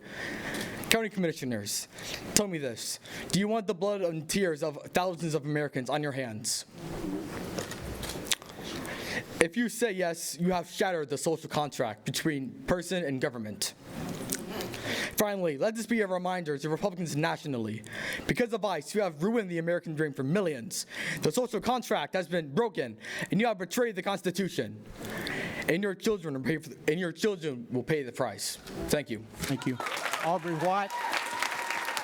White, Rusty Sweeten, and Lori Cameron. Aubrey White, Rusty Sweeten, Lori Cameron. Good evening. My name is Aubrey. I live at 2307 Tintern Road, Lebanon, Tennessee 37087. My husband and I have been residents of Lebanon for 6 years, and we love our community. Thank you for your time. I'm sure we'd all prefer to be watching the Olympics at home right now. I wish I could fill out a little more time, but I will be concise. Additionally, my remarks stand regardless of if there were an ICE facility currently planned or not. Along with wishing I was home at watching the Olympics, I have some other things about myself that we may have in common. I have a family that's my whole world. I'm a Christian. I go to church every Sunday. I don't miss. I try my best to have my Christian values guide my beliefs and decisions. I serve my community in other ways throughout the week because I want to make the world a better place. I have flaws, and I'm human. I give money to charity. I believe in the moral imperative to love God and neighbor as yourself. We all may have more in common than you may think. Just because I'm here to oppose the presence of ICE in our community or an ICE facility being built in our backyard doesn't mean I don't believe in law and order or care about national security. The stakes are high for me too. We share that. We have that in common. I'm also certain that while not everyone here may be Christian, everyone here wants to love their neighbor. That's why we're here. But this matter of immigration is personal for me in ways you probably aren't familiar with. When I was 19 years old, I served a full-time proselytizing mission for my church in Mexico for a year. I wasn't in super touristy areas. I served in more rural areas. I met thousands of everyday Latinos and worked shoulder to shoulder with them, hundreds of them, to help build our community. And you get to know people real well in a situation like that, talking about God. I learned their stories, including what it's like to try to immigrate to the States. I learned so much from them, and I was able to grow as a person because of their love and examples of Christ. When I came back from a mission in 2015, I was absolutely floored by the rhetoric going around about Mexicans in particular from a certain presidential candidate, because it was all just categorically false. And that rhetoric has only spiraled out of control since then. Part of what I learned from our Mexican neighbors on my mission and in my time since then is this: our immigration system has been rigged for decades. And it's only become worse as time goes on. It takes immigrants years to even decades of time and thousands of dollars to quote unquote do things the right way. We want people to be able to do it the right way. When the game is rigged, no one wins. We don't need another detention facility. We need more lawyers, advocates, and translators to help facilitate legal immigration. That's where our tax dollars should be going. To close out, I'll say this: if you believe in the Bible, you believe in Jesus, then you believe in a refugee, an immigrant, a foreigner, and a stranger. If you believe in Moses, you believe in a mother who had to save her baby's life by sending him to a place she didn't know. If you believe in Joseph, you believe in a man who was forced in a system of slavery and had to fight for his life. If you love the music of Les Mis or have read the Diary of Anne Frank, you believe in the stories of ordinary people in extraordinary circumstances who had to do things they normally wouldn't do to preserve their own safety and the safety of their families. Your homework: do the right thing, talk to an immigrant, keep ICE out, say no to a detention facility, and love your neighbor. Thank you. Rusty Sweeten, Lori Cameron, Ken Young. Thank you for the opportunity to speak. I share the concerns and the anger of the former speakers, and I appreciate your efforts. If you get a chance to vote this ICE detention facility down, here in Wilson County. I've been a Wilson County, Lebanon resident for most of my life, and love living here, and I'd rather not see this detention facility anywhere, but definitely not here, especially if it might be run by a private prison concern like our neighbors have across the river in Hartsville, and with all the problems that has. But keep that in mind as well.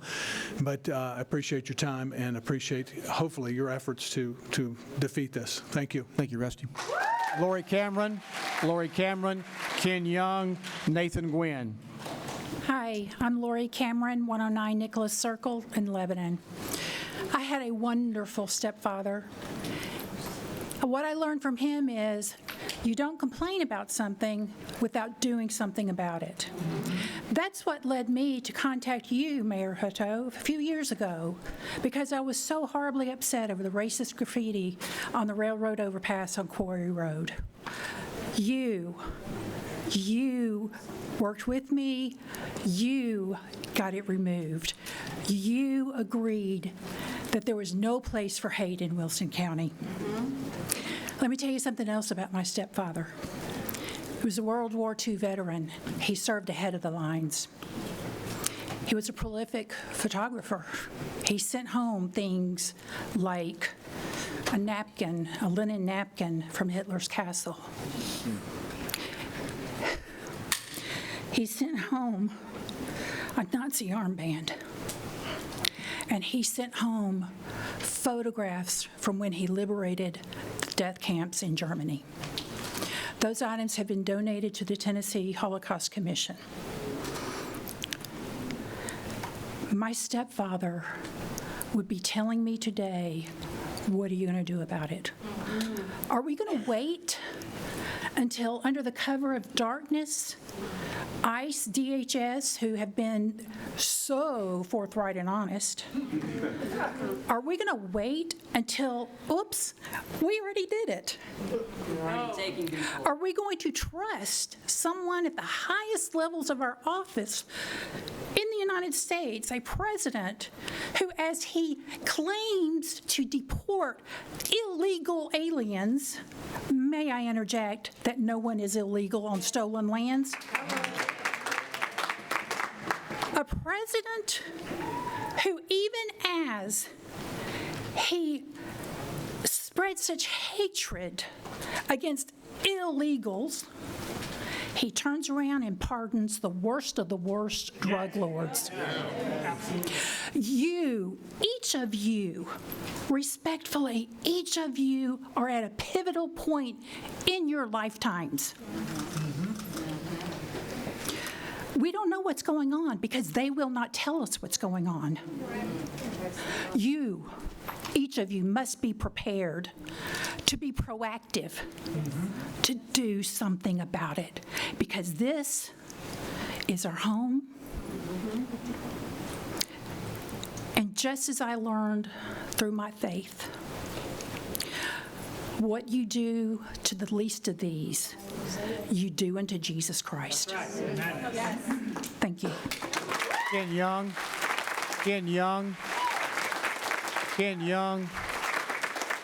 Nathan Gwynn, Nick Bradley, Kegel Rizone. Ken Young is not here. Nathan Gwynn, Nick Bradley, Kegel Rizone, Cody Crafter. Cody?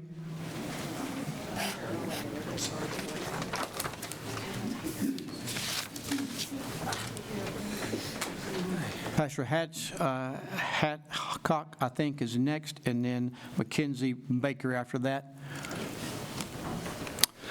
My name is Cody Croyer. I live at 105 Brianna Road, and like many others here, I'm running for county commissioner. Also, like many others here, I'm scared by this ICE facility coming to town. When I started running, I wanted to keep the focus on local issues. I wanted to talk about road maintenance and getting sewer systems up to code. Instead, we have to talk about a concentration camp going up in our backyard. I know that that nobody here decided on that.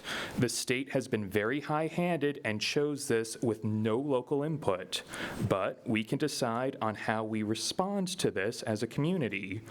We have all seen how ICE agents conduct themselves. Lebanon is a place I like. It's a good place to live.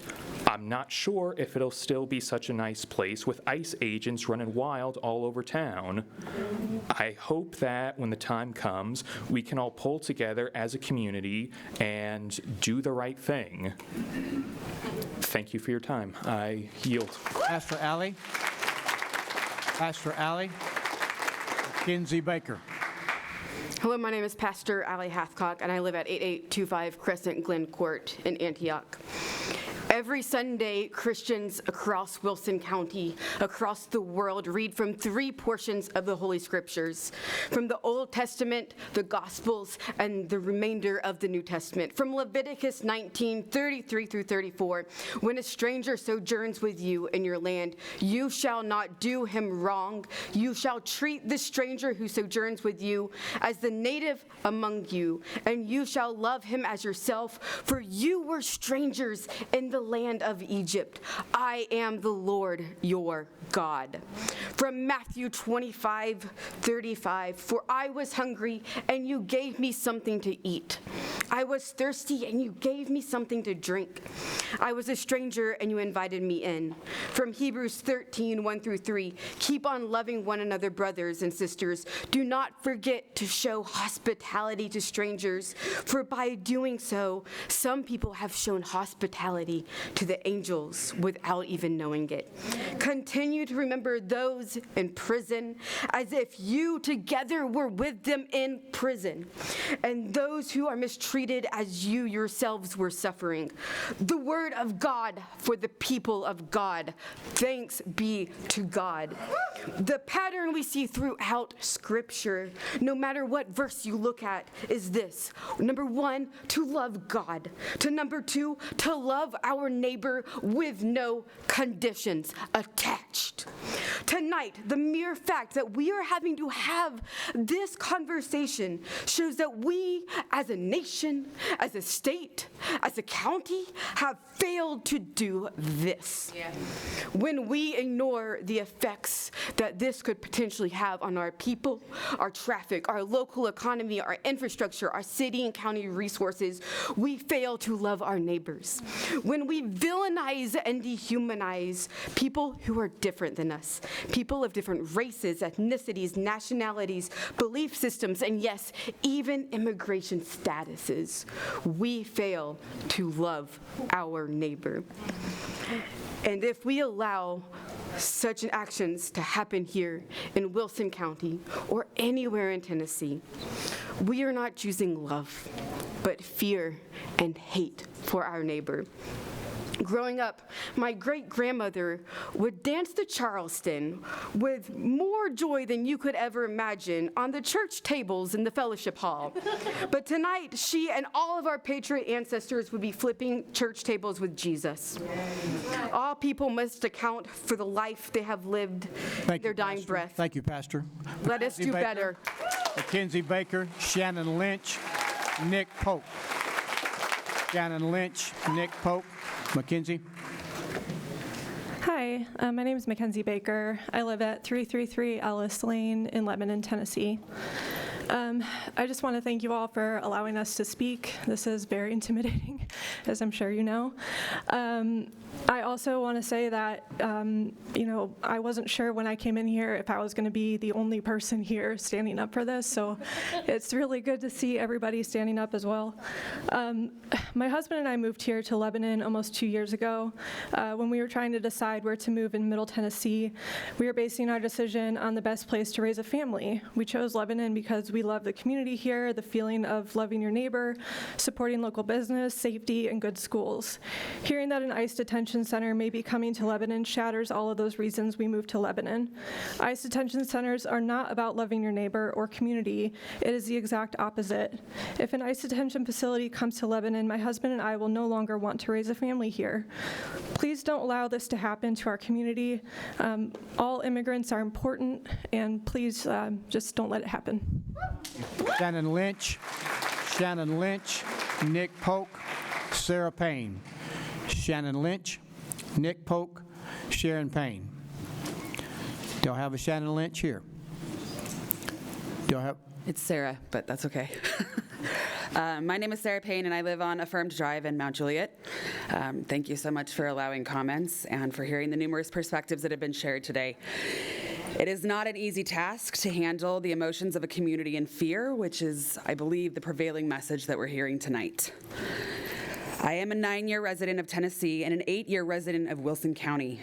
I moved to Tennessee and specifically to Wilson County to finish raising my children. I intentionally settled in Wilson County for its community, its education, its values, and as a single mother, its safety. For the last 8 years, I have spent countless hours as a parent of children at Rutland Elementary, West Wilson Middle, Gladeville Middle, Wilson Central, and Mount Juliet Highs, and most recently, Cumberland and Tennessee Tech Universities. I have chosen to become a certified court-appointed special advocate, or a CASA, serving our county's children through the foster care system. I share all of this to illustrate my dedication to this community. I love this county, the city of Mount Juliet, and what I moved here to contribute to.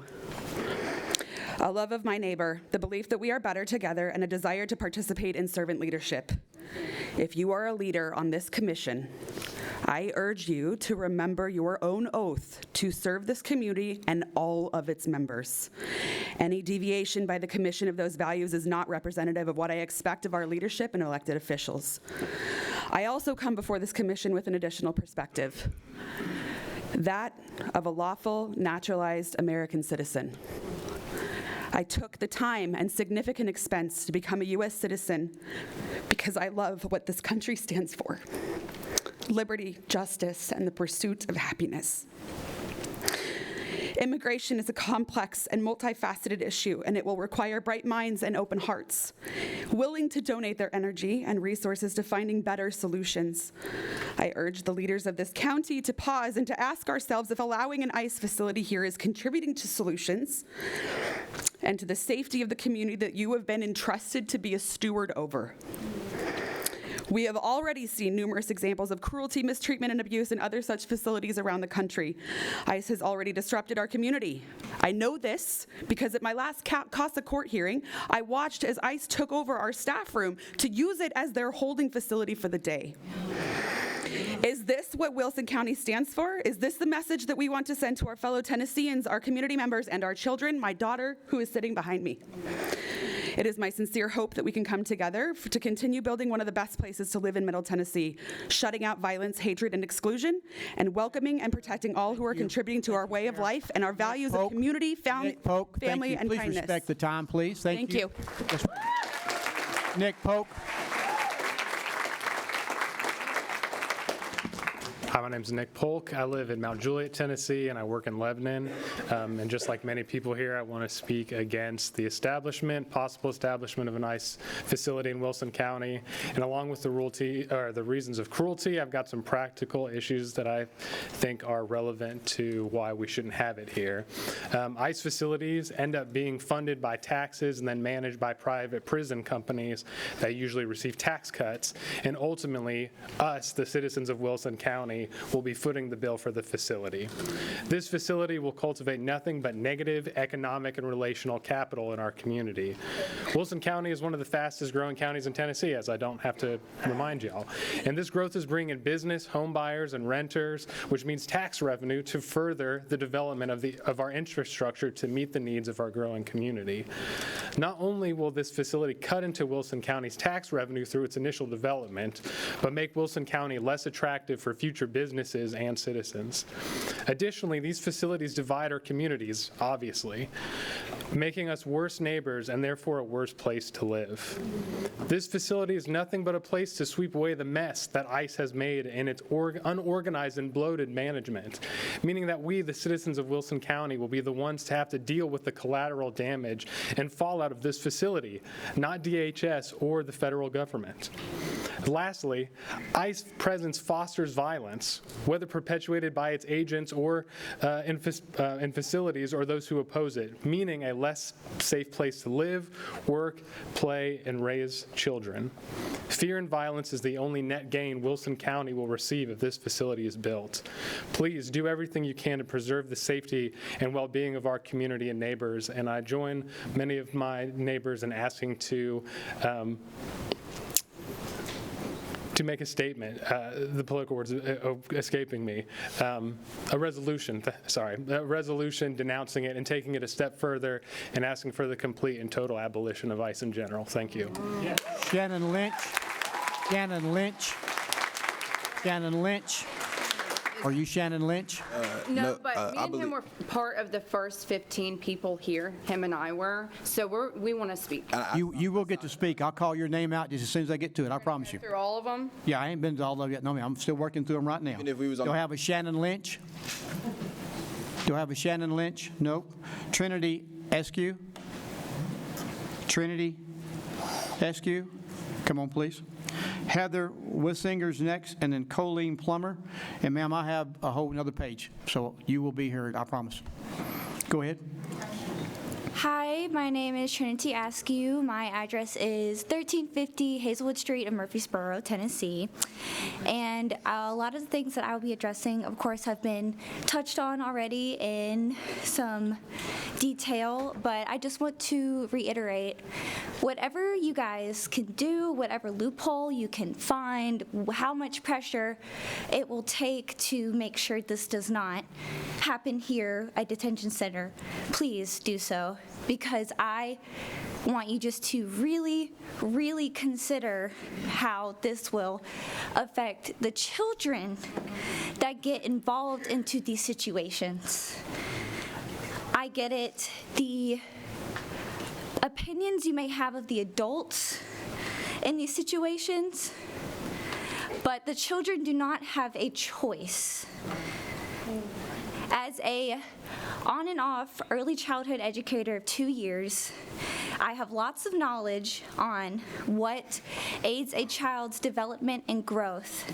And the conditions that I have researched and been made aware of that these children are put through in these detention centers are deplorable. They're horrible. And I just want you to take a second and think if this was your child in the situation. Thank you. Thank you. Heather Wissinger. Heather Wissinger. Colleen Plummer. Heather Wissinger, Colleen Plummer, and then Charles Smithson. My name is Heather Weisinger, and I live at 2691 Old Lagardo Road East. I didn't have a lot of time today to prepare comments, so I will try to keep this short and sweet, and anything that I could say has probably already been covered by now. We do not want or need this facility in Lebanon. It will only bring chaos and suffering like we have seen in so many other communities across the country.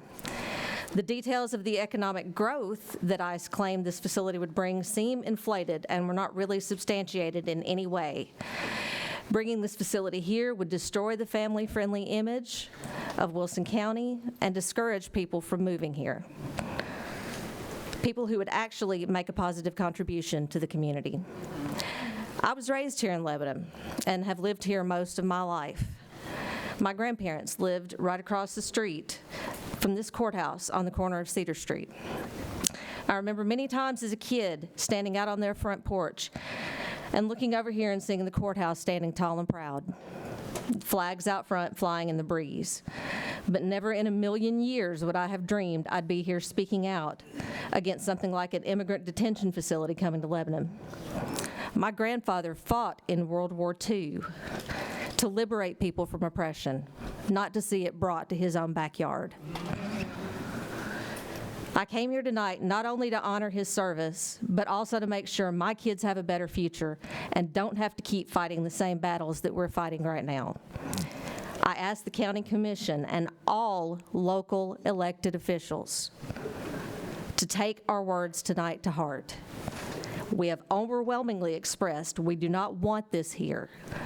So we ask you to do everything in your power to make sure that this facility never comes to Lebanon. Thank you. Colleen Plummer, Charles Smithson, and Stephen Fox. Hi. Thank you, commissioners and mayor, for allowing us to speak today. I know this is a lot of people and there are a lot of opinions. I will keep this brief because a lot of wonderful speakers have come before me and stated all the things that I wanted. I just wanted to represent my family, 3 of us who own property and rent property here in Lebanon, and I am a proud resident for 5 years, and I've lived in the state of Tennessee for 30, and I've lived in different places, and this is home, and I don't ever want to leave, but I'm really upset about this detention center coming because it doesn't stand for the volunteer state and to love thy neighbor. Also, I stand in honor of my grandparents. My grandfather was fought in the Battle of Normandy. My father got a waiver into the war. He actually had conditions that would prevent him from not, but he was able to do so and proudly served his country and just passed away recently. And the only pleasant part about that is that he doesn't have to see this. But so I ask you, I know there may be limited information and whatnot and all the things that have been put around, but please think of those that voted for you, that pay taxes, that we don't want this here. It doesn't belong here. Thank you. Charles Smith, Stephen Fox, Aiden Pratt. How you doing? Charles Smith, Leland Lane. I'm against an ICE detention facility here. Mainly, for 1,000 reasons, but the big one is we don't have either the room or the infrastructure for it. I noticed that somebody was bringing up a little bit of scripture. Let me go ahead and help them out. John 10:1, truly, truly, I tell you, whoever does not enter the sheepfold by the gate or in some other way is a thief and a robber. There is a process of immigration for a reason, and, I don't think that anybody should have a real hard time understanding that. And one other thing I'll say is I would like you to make a resolution that would force any ICE agents in this county to remove the mask. We won't be having Stasi here.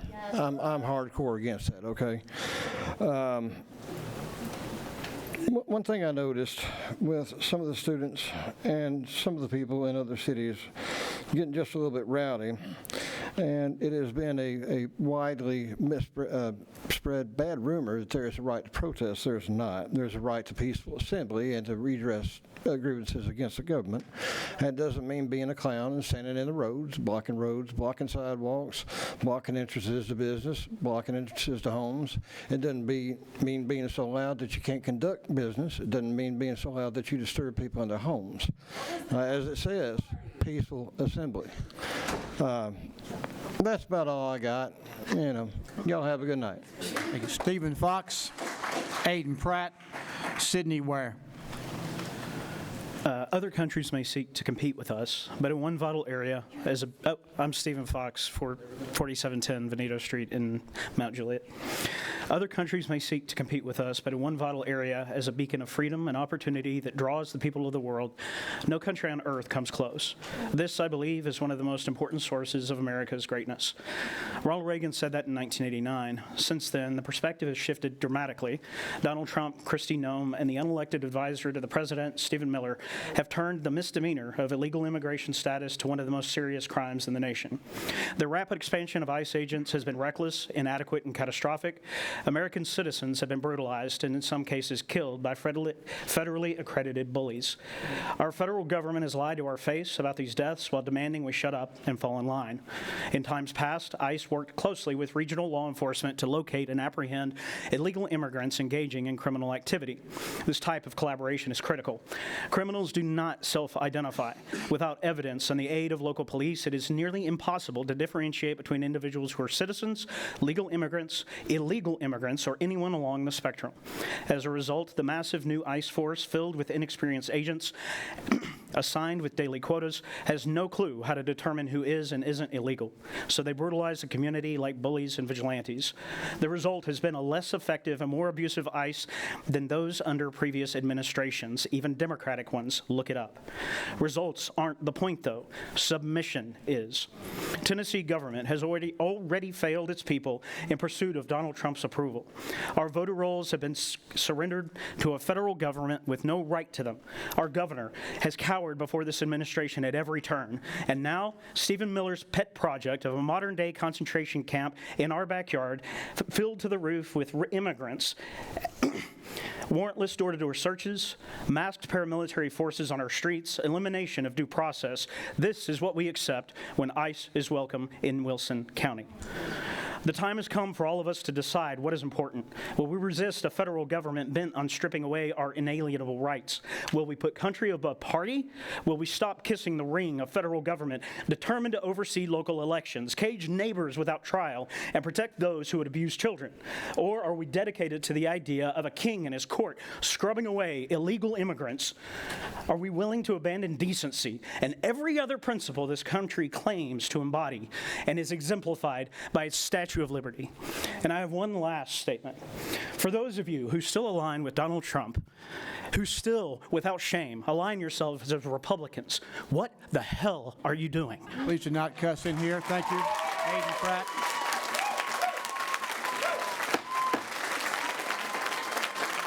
Aiden Pratt, Sydney Ware, Stephen Martin. Please do not use profanity in the court, please. Aiden.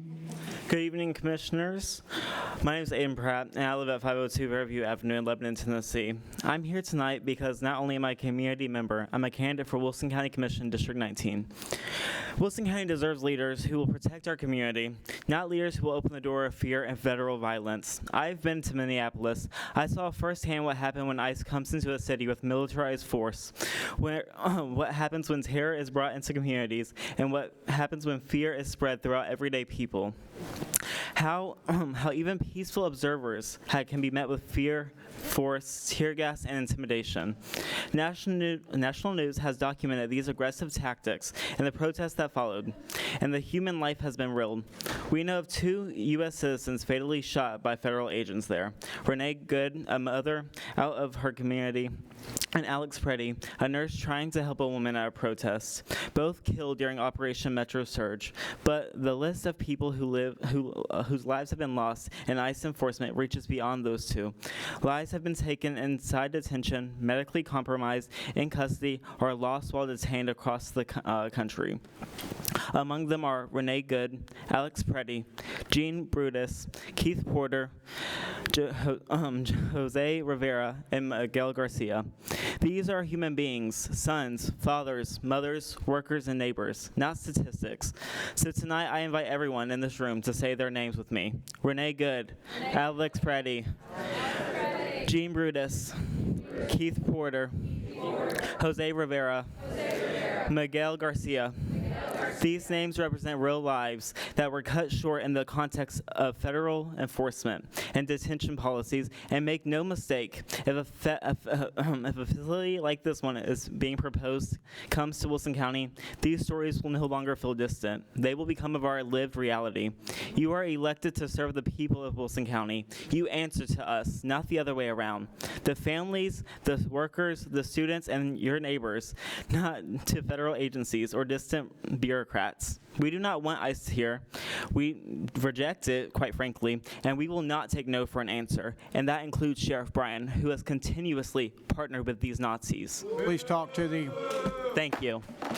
Sydney Ware, Jeremy Hott, Cassidy DeBow. Good evening. My name is Sidney Ware Jr. I live at 1104 Wintergrace Farm Court, Old Hickory, Tennessee, and I serve as a student leader at Middle Tennessee State University and someone who believes deeply in building communities that reflect dignity, opportunity, and unity. I'm here today to respectfully but strongly oppose the proposal to rezone land in order to build an ICE detention facility in Wilson County, because this decision is not just about zoning. It is about the kind of values Wilson County chooses to represent as a community. Federal oversight agencies have documented serious concerns about conditions in immigration detention facilities across the country.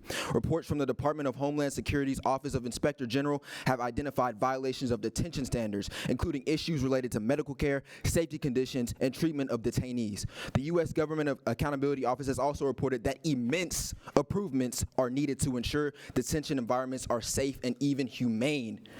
These are not political statements. These are findings from our own government watchdog agencies. Because of these documented concerns, many communities have questioned whether detention facilities truly strengthen local areas. Research and experiences from other regions show that they often create division, erode trust between residents and institutions, and do not provide the kind of long-term economic investment that builds sustainable community growth. As a young leader, I think constantly about what kind of future we are creating. I think about whether our decisions bring people together or push people further apart. I think about whether we are investing in opportunity or investing in systems that isolate and divide. Wilson County has an opportunity to lead by choosing investments that build stronger communities, education, workforce development, safe neighborhoods, and economic opportunity. The issue posed before you all tonight and how you take actions will show a lot about your character and what you all stand for. I respectfully urge you to reject this proposal and choose a path that reflects unity, dignity, and commitment to the long-term well-being of the entire Wilson County community. Thank you for your time. Jeremy Hyatt, Cassidy DeBout, Chelsea Madden. Is there a Jeremy Hyatt in here? Please line up if you don't mind. Cassidy DeBout next, Chelsea Madden, and Rott Gray. Commissioners, Mayor, thank you for the time. My name is Jeremy Hyatt. I live at 901 Bay Drive in District 1. I'm a historian by training, a journalist by profession, and I've been a public employee for the past 20 years. I'm compelled to speak against the attempt to build the so-called ICE detention facility in our community. The abuses of the administration are thinly veiled attempts to normalize ethnic cleansing. It meets the definition. Under the false premise of promising public safety, the pretense traffic stops deployed by ICE in Memphis have overwhelmed the local courts and jails. I encourage you to talk through your peers in Shelby County, work through CTAS, look at the impact that has had. Residents whose only crime was a traffic violation are now caught in the inescapable machinery of the courts because of new restrictions under bail and the recently revised state laws that prohibit them from being out twice under bail. These real human costs will be brought here and inflicted upon taxpayers under the sheriff's agreement with ICE. Our community's values are directly threatened by this facility and the co-opting of our local law enforcement into this effort. As elected officials, you will not be able to claim ignorance of ICE abuses from the illegal kidnappings, false imprisonment, the egregious human rights abuses, and the deaths. These have already been exhaustively documented by the people here, as well as the people in Minnesota, Georgia, California, and Texas. I urge you to take every measure available to reject this intrusion into our community. In the spirit of Sir Winston Churchill speaking under the threat of imminent Nazi invasion, we will fight them, we will never surrender. And history will never forget the actions or lack of actions that you take here. Thank you for hearing my words. Cassidy DeBout, Chelsea Madden, Rott Gray, Aaron Smith. Hi, I'm Cassidy Bookout. I live over on 813 Buckshot Court in Lebanon, Tennessee.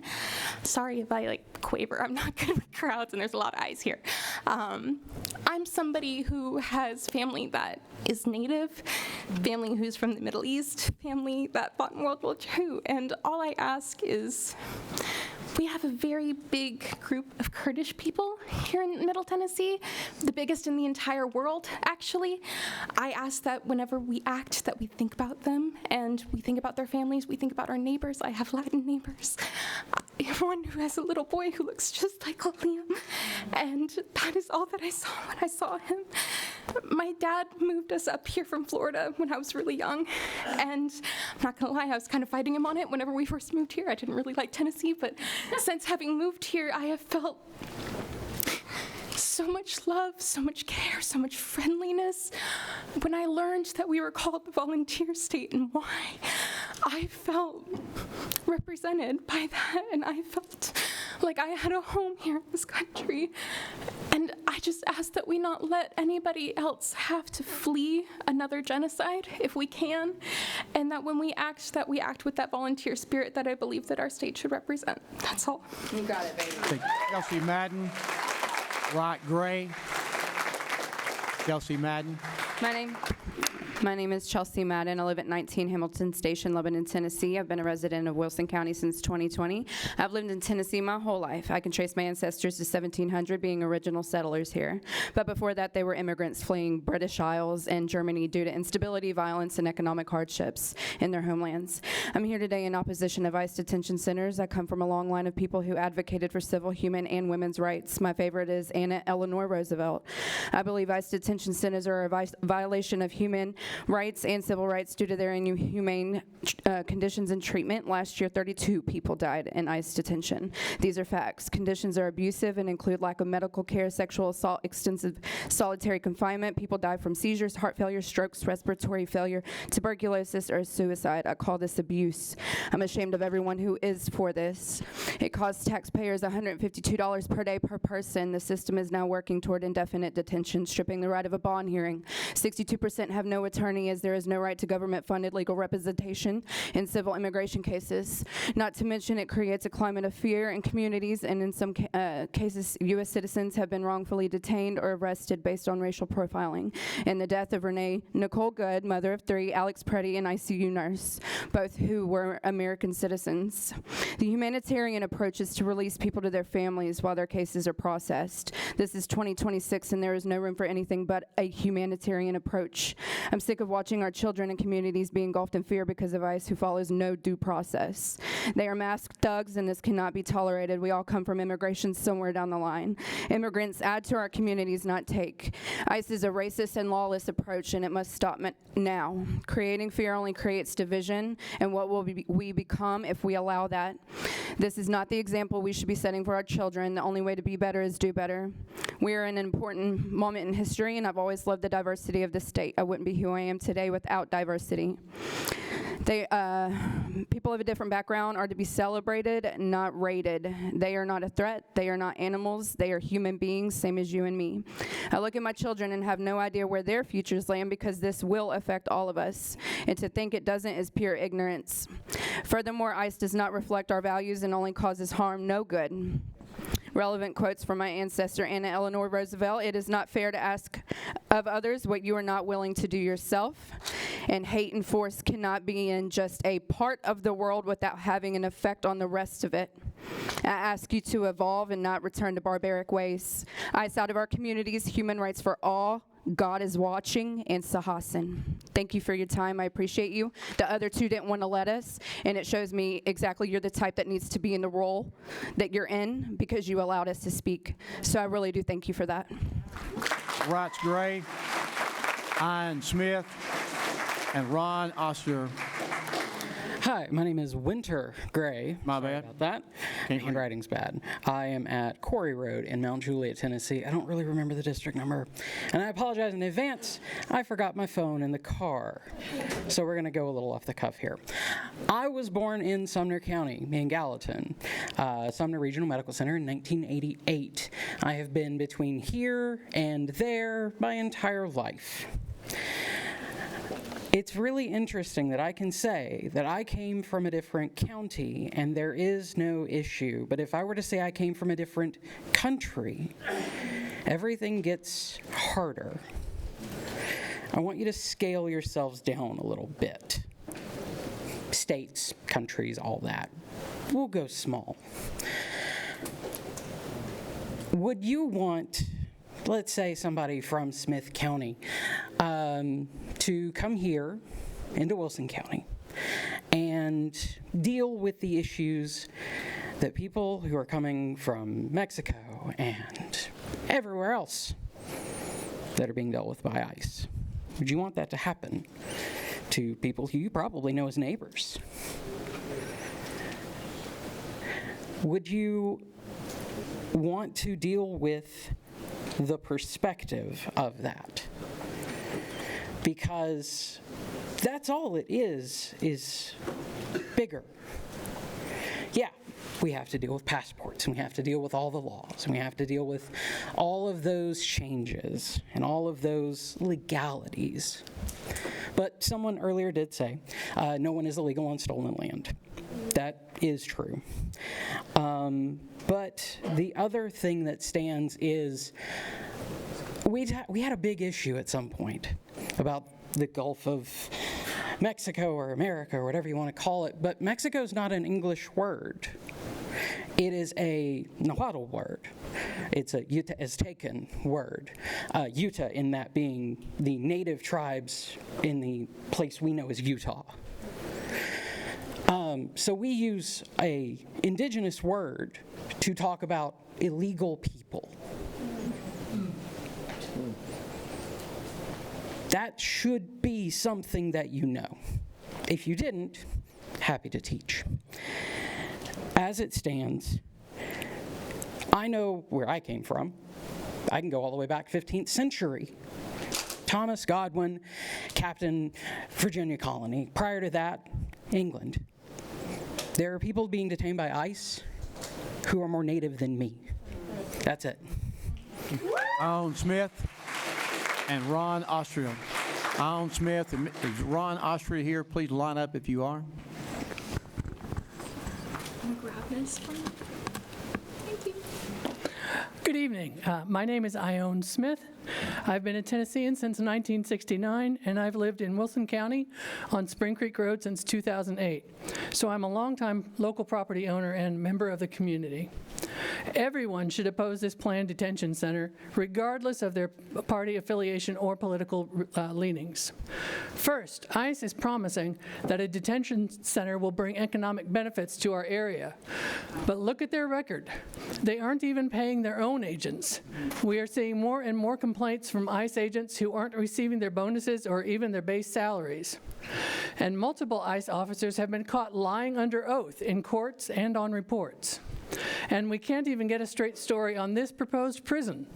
There is no reason for us to believe any of their promises. Further, ICE has caused serious economic harm in many areas, like the detention of 300 Korean workers in Georgia, which disrupted the development of a plant there and damaged our connections with South Korea. And elsewhere, the ICE surge has already cost an estimated $200 million to the Minnesota economy from losses in small business revenue, reduced consumer spending, staffing shortages, and construction delays. And their activities in Los Angeles County last year cost that local community more than $800 million. ICE detention centers themselves are estimated to cost more than $50 billion annually for policing and detention. And additional costs for local residents include the loss of tax revenues, since federal facilities are tax exempt. One proposed facility was estimated to cause an annual loss of $1.6 million in local property taxes alone. And there are many other costs that we local taxpayers would be stuck with, from detainee health care to increased local policing to increased workloads on the local courts. And don't expect ICE to pay these expenses. ICE detention centers have already lost their health care services in some areas because of canceling their contract with the Department of Veterans Affairs Financial Services Center. In 2025 alone, there was an estimated gap of $300 million between needed medical care and what was actually paid for. Second, one of the major complaints I hear over and over from people in Lebanon is that our city is growing too fast and without enough planning. Traffic gets worse by the day, and new apartment complexes and liquor stores and car washes are going up left and right. And now here comes ICE, shoving their way into our town with zero planning, zero notice, and zero transparency. Do you think they care one bit about their impact on our daily lives? Of course not. They don't care about increased traffic demands. They don't care about the costs of new roads or new utilities or new construction. They don't care about the numbers of transient workers coming to and from the prison or the prisoners being bussed in and out. Thank you, Ms. Smith. Thank you. Mr. Ron?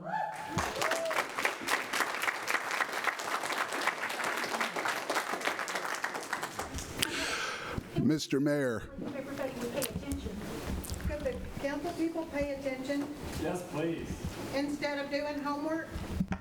Brown jacket? It's your turn, sir. Mr. Mayor, members of the council, my name is Ron Ostreicher. I'm an almost 8-year resident of Wilson County, and I do love it here. One of the things that I noticed when I first moved here was that this county is overwhelmingly Christian. And a little bit about me, I am not a Christian. I was raised in a Jewish family. And because of that, I grew up with relatives that had numbers tattooed on their arms from being in the Nazi concentration camps in World War II. I heard all of their stories growing up. As a boy growing up in New York City, I went to school with some other kids who were refugees from the former Soviet Union. I heard their stories. I am very much against this ICE detention center, whether it's actually happening or whether it's a rumor, but I came here tonight because one of the things that I was raised with was the idea that evil flourishes while good men do nothing. Amen. That's not my words, but it's something that's shaped my life. And we are a nation of laws, and there is a place for immigration and customs enforcement. However, this is not the way we should be going about it. And for anybody who's just being silent, I couldn't be silent anymore, so I had to come up here and speak my piece. And I'll use somebody else's words with the remaining time I have, and those are the words of Pastor Martin Niemroller, who in World War II said, "First they came for the Jews. I wasn't Jewish, so I didn't speak up. Then they came for the communists. I wasn't communist, so I didn't speak up. Then they came for the trade unionists, and I wasn't a trade unionist, so I didn't speak up. And then they came for me. There was no one left to speak up." I'm asking everybody here, is this who we are? Is this what we want to be? Thank you, sir. Appreciate your time. Thank you.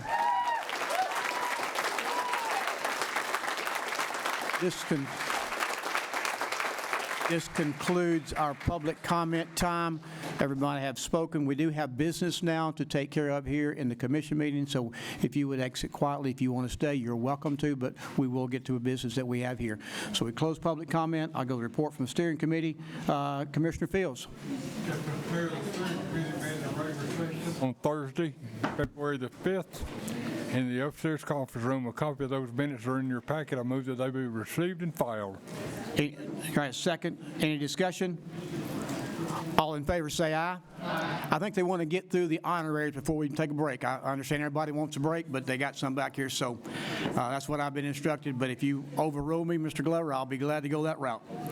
Adoption of the agenda. Yes, Mr. Mayor, everyone should have a copy of the agenda. If there are no additions or subtractions or errors, I move that it be adopted as presented. All in favor say aye. Aye. Any opposed? Consent agenda, Commissioner Fields. Yes, Mr. Mayor, we do have a consent agenda tonight. It's Resolution 26-2-2. I move that it be approved. Got a motion and a second. You ready to vote? Please cast your vote.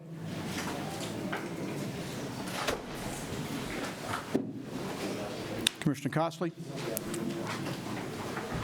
All hearts and minds good with your vote? Please record. 24-0, resolution passes. Special recognition, Commissioner Breeze.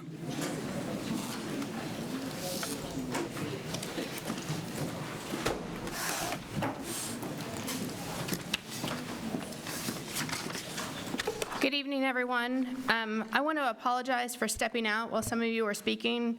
My guests who were here this evening to accept a copy of this resolution honoring the 100th anniversary of Black History Month that were here to accept it for the Roy Bailey African American Museum and History Center went home. So that's why I stepped out, was to speak to them for a moment, since they were not able to stay to actually accept this resolution. So again, I apologize for stepping out, but that's why. I would very much like to invite forward Dion Jones with the NAACP here of Wilson County, and Linda Grandstaff, who is our Wilson County archivist. And as they're walking up here, I am proud to say that this resolution was sponsored by all 25 county commissioners as well as our county mayor.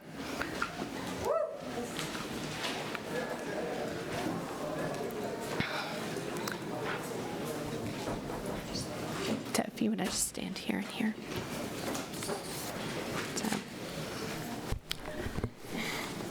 Resolution of the Board of County Commissioners of Wilson County, Tennessee, recognizing and honoring the 100th anniversary of Black History Month.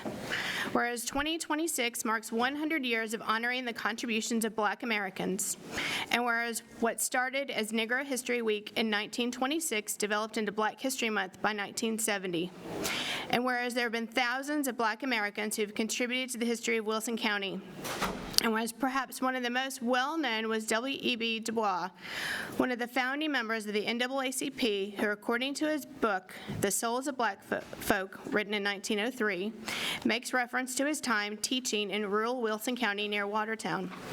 And whereas there have been so many other individuals who have made significant contributions to Black history in Wilson County, including but certainly not limited to S. Jordan, the first Black person elected to public office, to the Wilson County Quarterly Court in 1876. Jake Owens, a Reconstruction era politician who helped centralize Black political power following slavery. Benjamin and Sarah Ann Manson, who helped organize and provide aid to the newly freed slaves after the Civil War.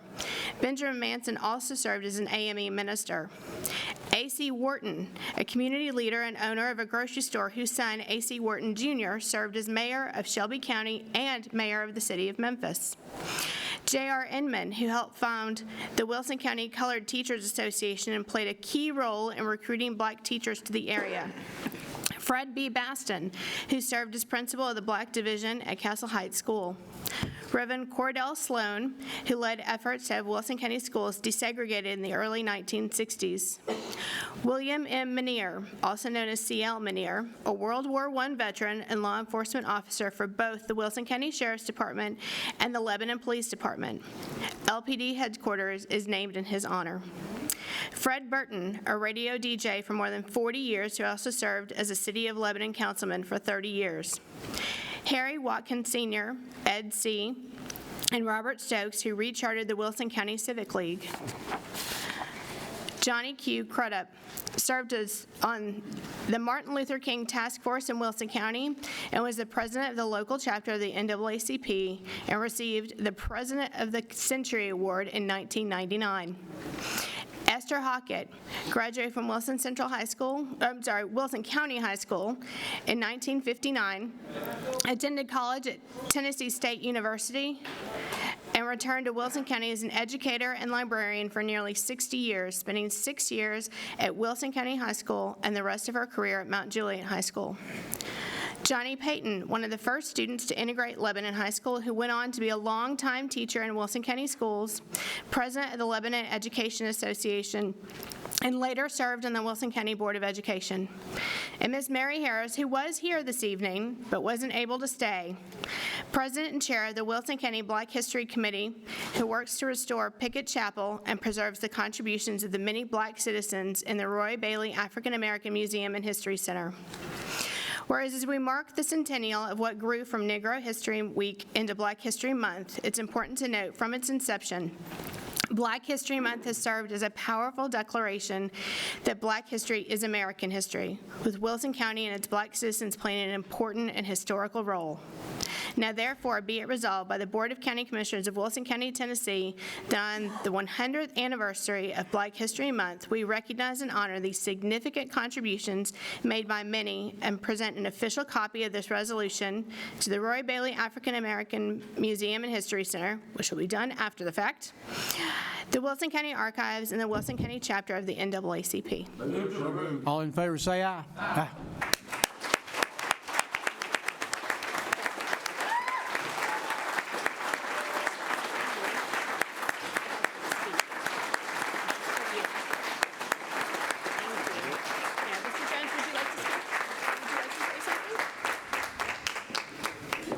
I wasn't prepared to have comments, but I do want to just take a moment and say thank you so much for this incredible honor. It's such an honor and a privilege to be recognized by our county government, and I want to say thank you to Mayor Hutto and his staff for always being supportive of the work that we do in our community. You have been a tremendous support to us, and we really appreciate that. And I want to say thank you to all of those that came to support us tonight. We have our president from the Nashville branch that is here tonight, Mr. Timothy Hughes. Thank you so much for driving out here and supporting us this evening. And I want to say a special thank you to Commissioner Lauren Breeze. You did not have to do this, but we are grateful that you took the time and put in the effort to put this together for us. So thank you so very much. We greatly appreciate it. Could I ask one favor right quick? Would you introduce yourself and your people that are with you, sir? Yes, sir. Yes, good evening. My name is Timothy Hughes. I'm the president of the National Branch of the NAACP, and I'm so grateful to be here and welcomed by this wonderful community. My partner, Sharonda Sullivan, also here with me. And grateful to have the opportunity to have an audience for this wonderful display of democracy. Thank you so very much. Thank you. And Mayor, if I may, we also have members of our executive committee. If you all want to just acknowledge yourself, wave real quick. I don't want to take up too much more time, but I want to acknowledge you all and appreciate you all for being here with me tonight as well. Thank you. Thank you. Ms. Linda?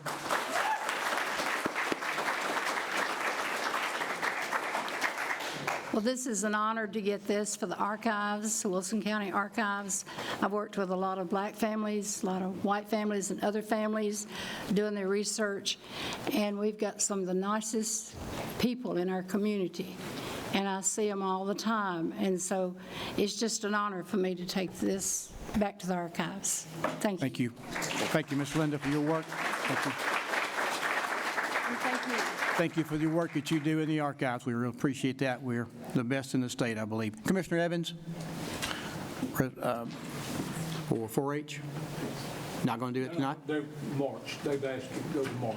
My bad. Didn't know that. Okay. Commissioner Glover, you still want to recess? Recess 5 minutes. 5-minute recess. Your second? All in favor, say aye. Aye.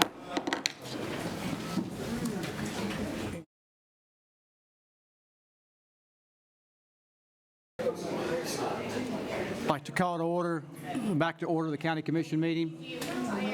This time we'll have a public hearing on the land use amendments, and I'll ask Christopher, need to go out of session, please. Person to go out of session. All in favor, say aye. Aye. Christopher, take over. A public hearing will be held before the Wilson County Commission on Tuesday, February 17th at 7 p.m. or thereafter in the County Commission Room of the Wilson County Courthouse, 228 East Main Street. Items for consideration tonight. We have an application made by Jim Luckins with Ware Malcolm, Inc., representing property owners Penelope Nay and William Register, requesting a land use plan amendment from low-density residential area to medium and high-density to medium and high-intensity commercial area. The applicant also seeks to rezone the same properties from R1 rural residential to C4 planned commercial. The property contains approximately 17.97 acres and is located at 2356 and 2416 McCreary Road, and is further referenced as parcels 1501 and 1503 on Wilson County Tax Map 137. Application has also been made by Land Solutions Company, LLC, representing property owner Darrell Cagle, requesting a land use plan amendment from low-density residential area to high-density, high-intensity commercial area. The applicant also seeks to rezone the same properties from R1 rural residential to C3 highway commercial.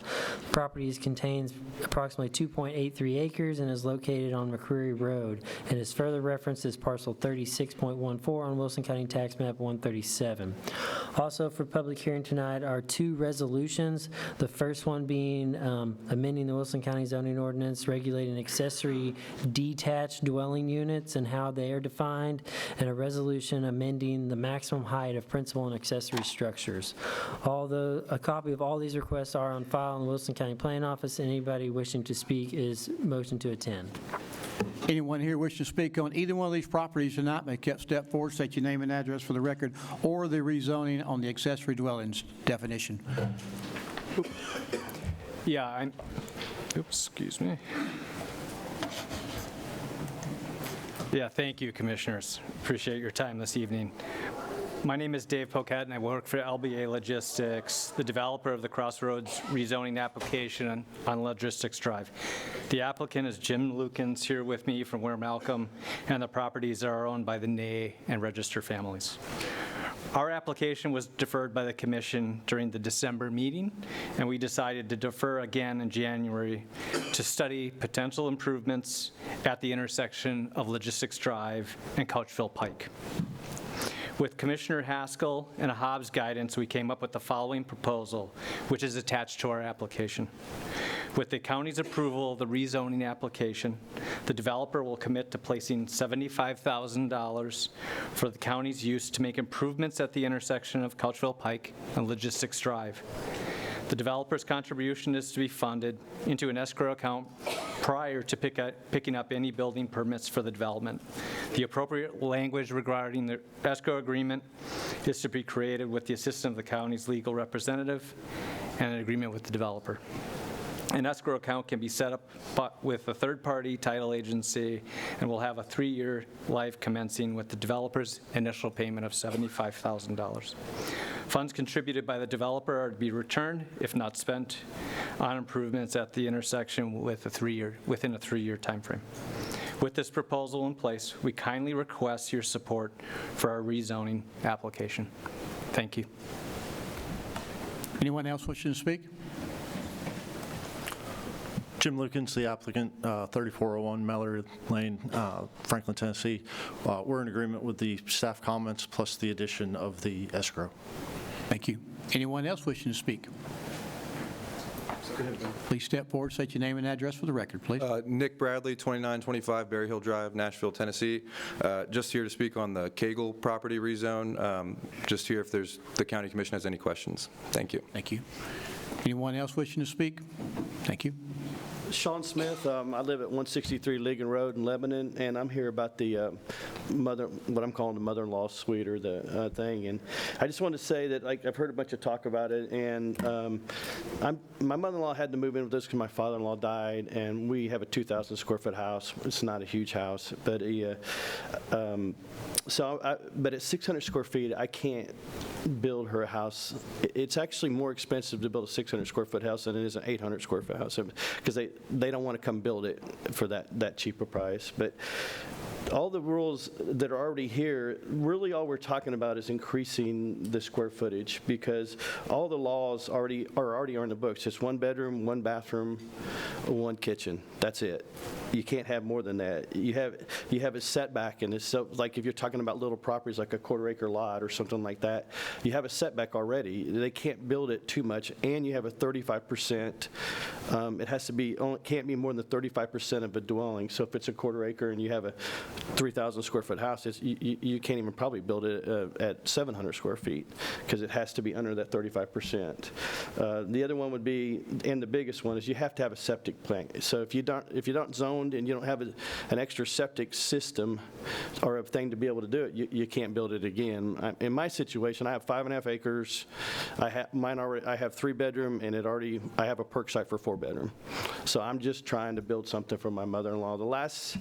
I read a book, and the last 10 years of people's life is like the hardest, and I don't want her to live in a dump, to be quite frank. And looking back at all the stuff, I just don't see any negative to increasing it 200 or 300 or 400 or whatever we're saying. That's all I have. Anyone else wishing to speak to the County Commission on any of these properties or rezonings? Seeing none, take a motion to go back into session. All in favor say aye. Aye. Christopher? All right, the first item up for your all's consideration is the rezoning that was submitted by Jim Lukens with Ware Malcolm. Again, this is amending the land use plan from low-density residential to medium and high-density commercial. And they're also rezoning the property from R1 rural residential to C4 planned commercial. It is approximately 17.97 acres and is located at 2356 and 2416 McCreary Road. And as further references, parcels 1501 and 1503 on Wilson County Tax Map 137. The rezoning request was presented to the Wilson County Planning Commission on Friday, October 17, 2025. This is being forwarded to the Wilson County Commission with a positive recommendation. Again, this was deferred by the applicant from your January 17th meeting to look into the traffic signal. A letter that they discussed is in your packet that will be part of the rezoning. So those fees, once we have, they do have a 3-year time clock as stated in the letter. That letter, unless other guidance is given, will probably be, that check will probably be requested prior to stamping site plans before issuance of a building permit. And that way I can hold them to the same standards I would. We already have a check there for sewer access payments that this site will have to go through, and that'll just be another box they'll have to check before they can get any sort of building permit on the site, unless you all have another time period that you'd like to request that. Commissioner Hobbs, it's in your district. I believe I can speak for me and Commissioner Evans both. We're both good with this project. Do I hear a motion? Or Commissioner Evans, do you want to speak?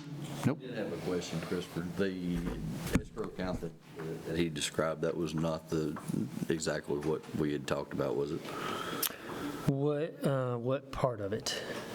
As far as depositing the funds into an escrow account? Or am I not understanding an escrow account? Well, I'm going to have to rely on Aaron to speak about what exactly funds, but I did talk with Aaron and Attorney Jennings about if we could hold these funds in reservation and not have any issue, and they'd be earmarked specifically for this project. The answer I got was yes, but I'll have to have Aaron answer the escrow question. So when the money comes in, Commissioner Evans, it will go into a customer deposits payable allowable where it will sit by itself. Where in the term, which I think, did you say 3 years? 3 years, yes, sir. At the end of that 3 years, it will either be paid out of that customer deposits payable for said purpose, whether that's a traffic light or whatever it is, or it will be returned back to the people that gave it to us because we will not have fulfilled the obligation. One of those two. Well, I think in my vernacular, it does. Okay. Yep. Yes, sir. Any other questions or a motion? Do I hear a motion? Got a motion and a second? All in favor say aye. Aye. Any opposed? Let the record reflect as unanimous. Christopher? The next item is the rezoning of the Cagle property. Application has been made by Land Solutions, and this is represented owner Daryl Cagle. You are doing a land use amendment from low-density residential area to high-density, high-intensity commercial area. The applicant is also going to rezone the property from R1 rural residential to C3 highway commercial. The property contains approximately 2.83 acres and is located at McCreary Road, and is further references parcel 36.14 on Wilson County Tax Map 137. This rezoning request was presented to the Planning Commission on Friday, December 19th, and is being forwarded to you with a positive recommendation. This is the highlighted parcel in front of you. This is part of a larger project. The only thing on this particular parcel is a drive access and maybe, or a drive access and some detention that is going to overall serve the sites to the south and the east that you've all already rezoned. There's not any additional commercial on this property. They're just rezoning it to match the existing zoning.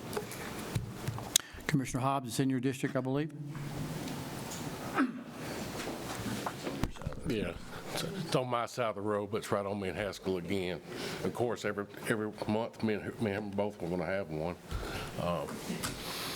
We're good with this one also as part of the ongoing project out there. So is it a motion? Motion approved. I got a motion, second discussion. Anybody? Ready to vote? All in favor say aye. Aye. Any opposed? Christopher? Are we doing my resolutions now, too? Now you're going to do the two resolutions that we have that rezonings, please. Okay.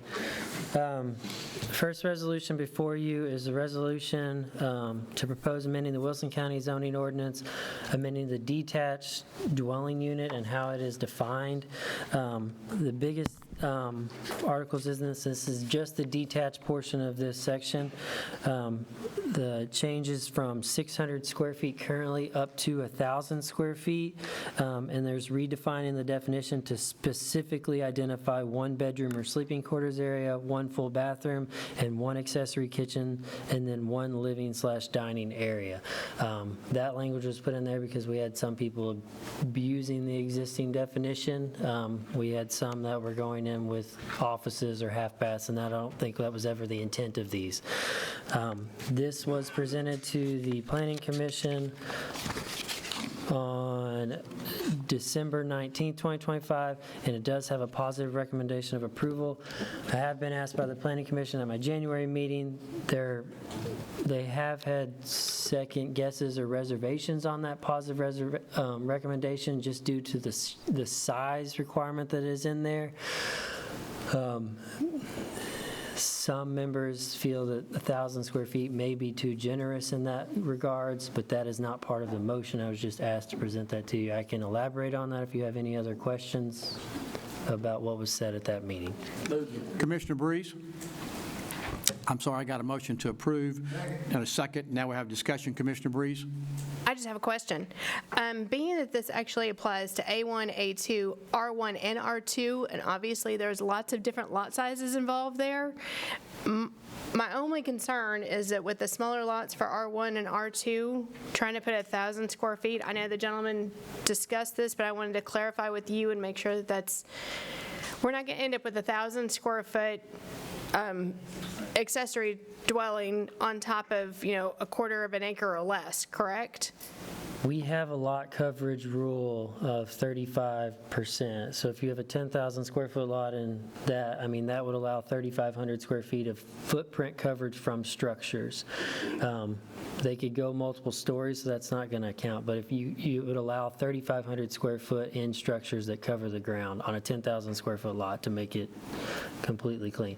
But to answer your question, if somebody had a 3,000 square foot house on a property, they would not be able to qualify for the full 1,000 because they'd be in violation of that. Those lots are unique in R2. We do have some R1 clusters that would probably get close to some of those, but that's already an issue with the 600 square feet if the home covers too much of the lot. Okay, that's why I wanted to double check. A lot of my district is R1, and You're allowing more square footage, but if they're already close to those coverage amounts, they're going to be there whether it's a 600 or 1,000 square foot structure. okay. I was concerned about impervious coverage of lots and causing flooding issues, so that's why I was asking. Commissioner Dow? Yeah, I was at this planning commission meeting or whatever, and I had spoken with Sean, and it's hard to find, I guess, a drawing or whatever, or to make this work on, 600 square foot's not going to work. My father-in-law, I'm in the same shape that Sean is. My father-in-law, he moved in with us for a while, and finally I got him back to his house. So, but I know the time is coming to where we're going to have to deal with it. So I was with Sean on this and trying to make amends to where I can have something to maneuver around. But be looking for this again. When you say 1,000 square foot, me and Haskell and I was talking about it, and I appreciate him bringing it up and, working with Sean to trying to get it done or whatever. And we just happened to be looking for some of the same stuff. And I know y'all want to go home, so that's the reason why I'm sitting here talking about it. But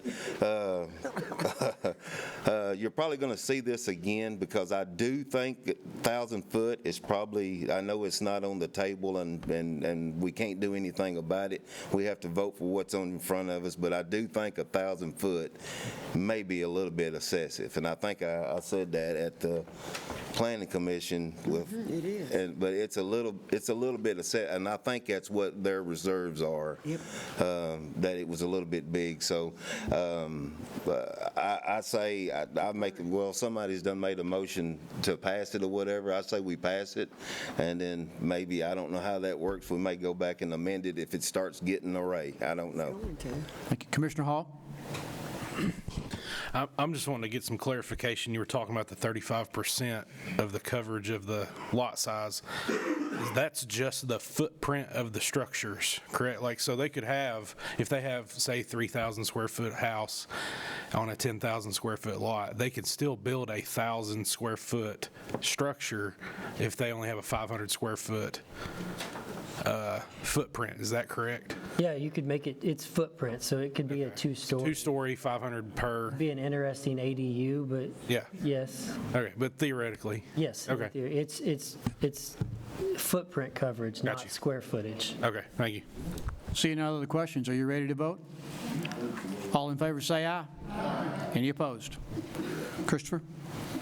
The second resolution is the resolution adopting for amending the Wilson County zoning ordinance regulating maximum height of principal and accessory structures. That is the section under. The resolution before you is only amending the height for accessory structures. The language as presented, this is going to be the same. It's R1, R2, A1, and A2 are the districts that it aligns. The language that is changing, all minimum accessory structures shall not exceed 22 feet. That is staying the same, and that is for the accessory structure setback, which on all those districts is 10 feet. And then what is being added is accessory structures which meet the minimum principal setbacks shall not exceed 30 feet in height. Accessory structures which meet the minimum accessory setbacks but do not meet the minimum principal setbacks for their zoning district may be up to 30 feet in height if they match the predominant two roof pitch angles and building material of a primary residential structure. So that's stating if you meet the primary structure setbacks on those districts, you could go up to 30 feet. Primary structure setbacks for R1 is 15 foot, A1 and A2 is 20 foot, and R2 is 10 foot. So it doesn't really have a drastic effect in R2 as it does the other three districts. This resolution is being proposed to you with an amendment from the Planning Commission. That amendment is as, to meet the principal structure setback for an accessory structure, that would be allowed to be no more than 26 feet in height. They're leaving the existing accessory structure height at 22 feet. If you meet the principal structure height, they're allowing it to go up to 26 feet as opposed to the 30 feet, which was in the original resolution, with the ability to add 1 additional foot for every 10 additional feet the structure is from the principal structure setback requirement. So the best way to give you that example is R1's principal structure setback is 15 feet. If you choose to go 25 feet off of the property line as opposed to the 15 feet required, that would allow you a structure of 27 feet. If you just match the principal, you'd be at 26, and you get to add an additional foot for every 10 feet you move from the property line. Commissioner Kurtz? I thought the amendment that the Planning Commission put on there, I thought they could not do that. I thought it had to go back through committee. I thought they could only vote up or down. Didn't we get ourselves in a little trouble on something before? It's a recommended amendment. You have to choose to accept it, but that amendment has, the reason that you got in trouble before, to my knowledge, was that amendment was not advertised. We advertised and made all this knowledge available to anybody that wanted to see it. That doesn't have to go back through committee, though? Not to my knowledge, no, sir. What's your recommendation? The staff recommendation? 30 or drop it back down? I wrote it as the 30. The recommendation from the Planning Commission is positive with the amendment of 26. What's your recommendation? It is. That's a suggestion from the. It is suggestion, yes, sir. I wrote it as a 30. You can take it as you want it. Second. Got a motion to approve is written. Second. Any other discussion? Anybody? All in favor say aye. Aye. Any opposed? No. Got 1 no. Everybody else is yes. Thank you, Christopher. We'll move forward. Reading of the minutes, report for the Minutes Committee. Commissioner Fields. Yes, Mayor, the Minutes Committee made the regular session on Thursday, February the 5th, in the Upstairs Conference Room. A copy of those minutes are in your packet. I'll move that they be received and filed. Got a motion and a second. Any discussion? Seeing none, all in favor say aye. Reading of the minutes. Motion to approve, motion to dispense with the reading of minutes. Second. All in favor say aye. It's kind of weak. I'm going to, just to let this has to be read into the minutes, reappointment of Tracy Bond to serve on the West Wilson Utility District Commission until February of 2020 and 2030. Just to let you know that, and that's all I had to say there. I'm going to go to elections and appointments. Anybody else to be added to the notary list? All good? Do I hear a motion on the notary list? Second. Any discussion? Seeing none, all in favor say aye. Report from Emergency Management Committee, Commissioner Bernard. EMA met Tuesday, February 3rd, 5:30 upstairs in the conference room. Minutes in the packet. I move they be received and filed. Second. Any discussion? Seeing none, all in favor say aye. EMA report from Director Cooper. Thank you. Just a few items. Previously, Category B, the emergency protection measures, was the only thing that was approved on the declaration. Today, we were advised that the debris removal, and we're fully covered with the disaster, so that's good news under the declaration. In part of that, with the warming shelter operations, I do want to go on record and thank the Ag Center and Josh Majors, Faith Lutheran Church on West Main Street, Volunteer Network, Regina and Jamie, and the Sheriff's Department for their help with the warming shelters and making those go pretty good. I think we only removed a couple people that needed to be removed anyway. As far as the debris removal, we are going to work on areas of actually identifying locations and actual communities that they will be going to. That way the public will know and the residents will know. We're going to start working on that, which I know they already started Friday, and mainly in Lakeview area going around. But I do want to put out actual roads and areas that they will be in, so you'll know coming up. So other than that, that concludes my report, unless anybody has any questions. Any discussion? Seeing none, all in favor say aye. Thank you, Director Cooper. Report from the Law Enforcement Committee, Commissioner Kurtz. Law Enforcement Committee met on Thursday, February 5th at the upstairs conference room. Minutes are in the packet. I move they be received and filed. Any discussion? Seeing none, all in favor say aye. Law Enforcement Sheriff's Report. Sheriff Bryan. Thank you, Mayor, County Commissioners. Your report's in your packet. A couple of, all the figures look pretty much on course for this time of year. A couple of things I want to go over real quick. I want to commend the WEMA, the Road Commission, everybody involved, and all the police departments working together during our ICE event, it's cold weather event, and but it was a rough couple of days, and I want to commend all the men and women out there working in that cold weather. Second of all, we did have a meeting. A lot of y'all saw us, and I want to thank. I'm going to put Chief Chandler's chief hat on right now. And Commissioner Breeze and everybody involved in a meeting we had about Cedar Creek Marina.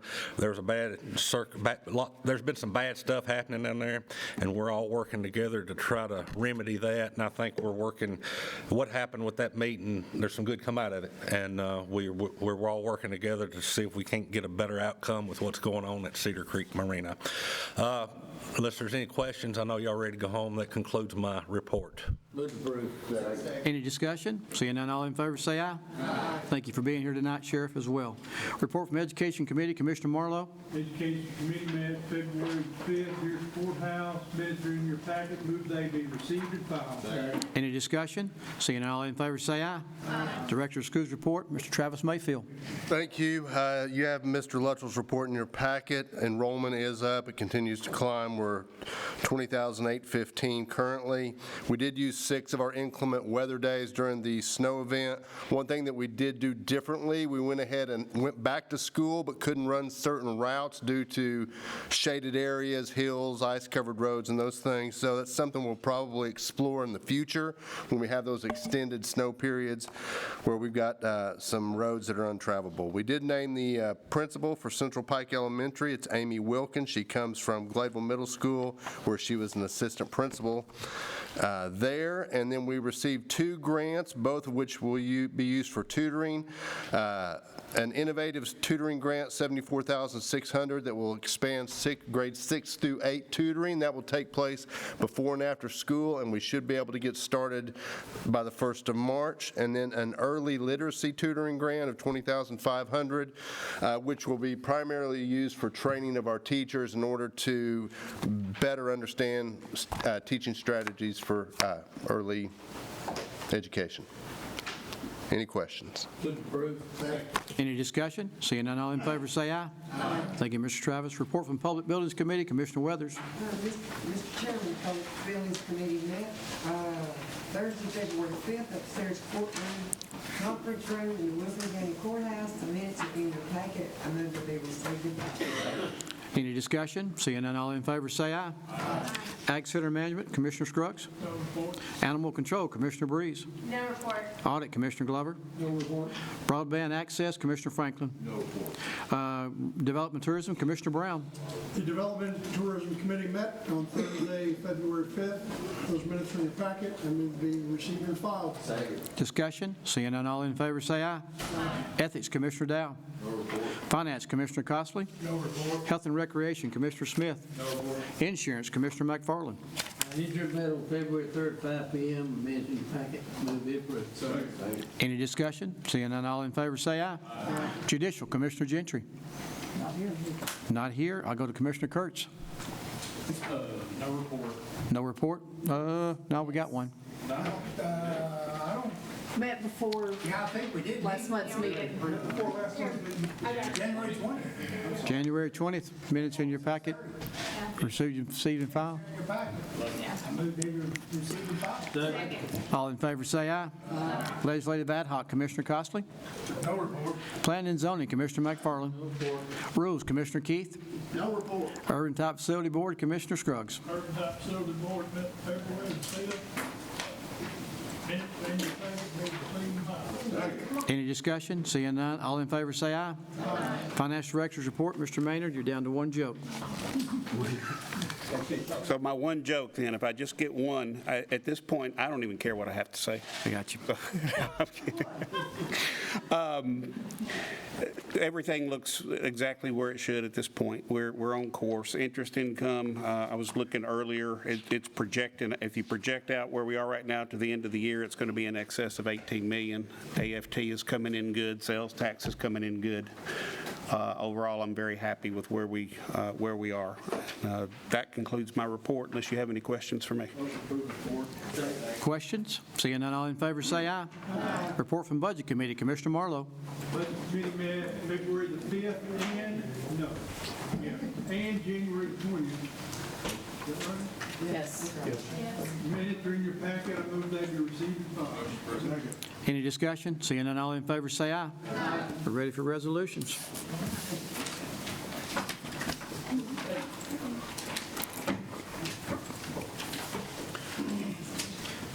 Resolution 26-2-3, amend the budget and appropriation resolutions to make an appropriation from fund balance to insurance fund 266. Any discussion? Seeing none, are you ready to vote? Please cast your vote. All hearts and minds good with your vote? Please record. 24-0, resolution passes. Resolution 26-2-4, amend the budget and appropriation resolution for line item transfers and information technology.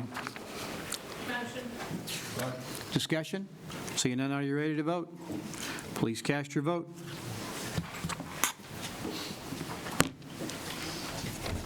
All hearts and minds good with your vote? Please record. 22 yes, 2 no, 1 absent. 22, 2, and 1. Resolution passes. Resolution 26-2-5, reflect revenues received but not included in the original budget, and to amend the budget and appropriation resolution to make an appropriation in the libraries. Discussion? Seeing none, are you ready to vote? Please cast your vote. Commissioner Scruggs? All hearts and minds good with your vote? Please record. 24-0, resolution passes. Resolution 26-2-6, amend the budget and appropriation resolution for line item transfers and highway public works funds. Discussion? Seeing none, are you ready to vote? Please cast your vote.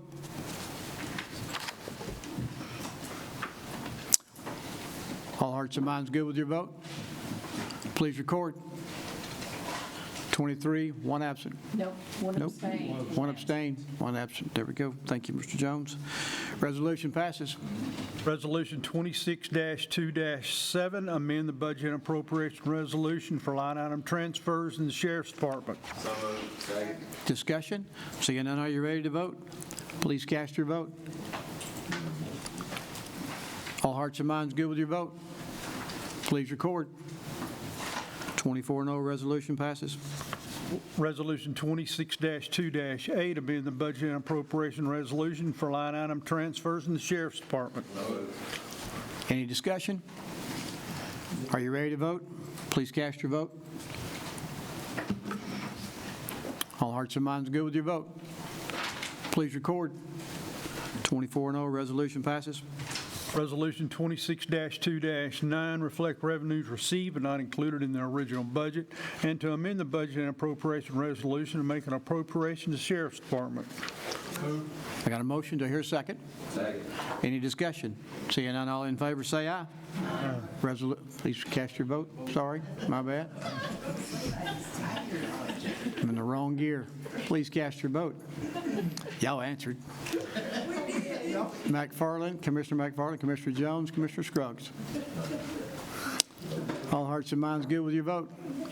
Please record. My bad. It's been a long night. 24-0, resolution passes. Resolution 26-2-10, reclassify funds from general fund to restrictive for tourism fund. Any discussion? Seeing none, are you ready to vote? Please cast your vote. All hearts and minds good with your vote?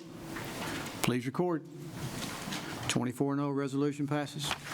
Resolution 26-2-12, reflect revenues received but not included in the original budget, and to amend the budget and appropriation resolution to make an appropriation to WEMA. Wait a minute, you skipped number 11. Yep. Veterans appropriation. Sorry. I didn't have it on 11.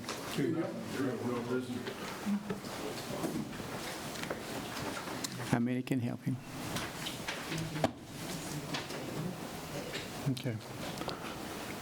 Do we need to do 11 before 12? Yeah, go Be good. Okay. Sorry. Resolution 26-2-11, reflect revenues received but not included in the restricted fund for Veterans Fund for the 2025 fiscal year, and to amend the budget and appropriation resolutions to make an appropriation to Veteran Services. Any discussion? Seeing none, are you ready to vote? Please cast your vote. All hearts and minds good with your vote? Please record. 24-0, resolution passes. Resolution 26-212, reflect revenues received but not included in the original budget, and to amend the budget and appropriation resolution to make an appropriation to WEMA. Any discussion? Seeing none, are you ready to vote? Please cast your vote. All hearts and minds good with your vote? Please record. 24-0, resolution passes. Resolution 26-2-13, to amend the budget and appropriation resolution to make an appropriation from Capital Projects Fund to WEMA. Any discussion? Seeing none, are you ready to vote? Please cast your vote. All hearts and minds good with your vote? Please record. 24-0, resolution passes. Resolution 26-2-14, amend the budget and appropriation resolution to make an appropriation from general fund to WEMA. Any discussion? Seeing none, are you ready to vote? Please cast your vote. All hearts and minds good with your vote? Please record. 24-0, resolution passes. Resolution 26-2-15, reflect revenues received but not included in the original budget, and to amend the budget and appropriation resolution to make an appropriation from the ambulance fund to WEMA. Got a motion and a second. Discussion? Seeing none, are you ready to vote? Please cast your vote. All hearts and minds good with your vote? Please record. 24-0, resolution passes. Resolution 26-2-16, resolution approving the Wilson County Board of Education Budget Amendment 2608. Got a motion and a second. Discussion now? Seeing none, are you ready to vote? Please cast your vote. Commissioner Glover? All hearts and minds good with your vote? Please record.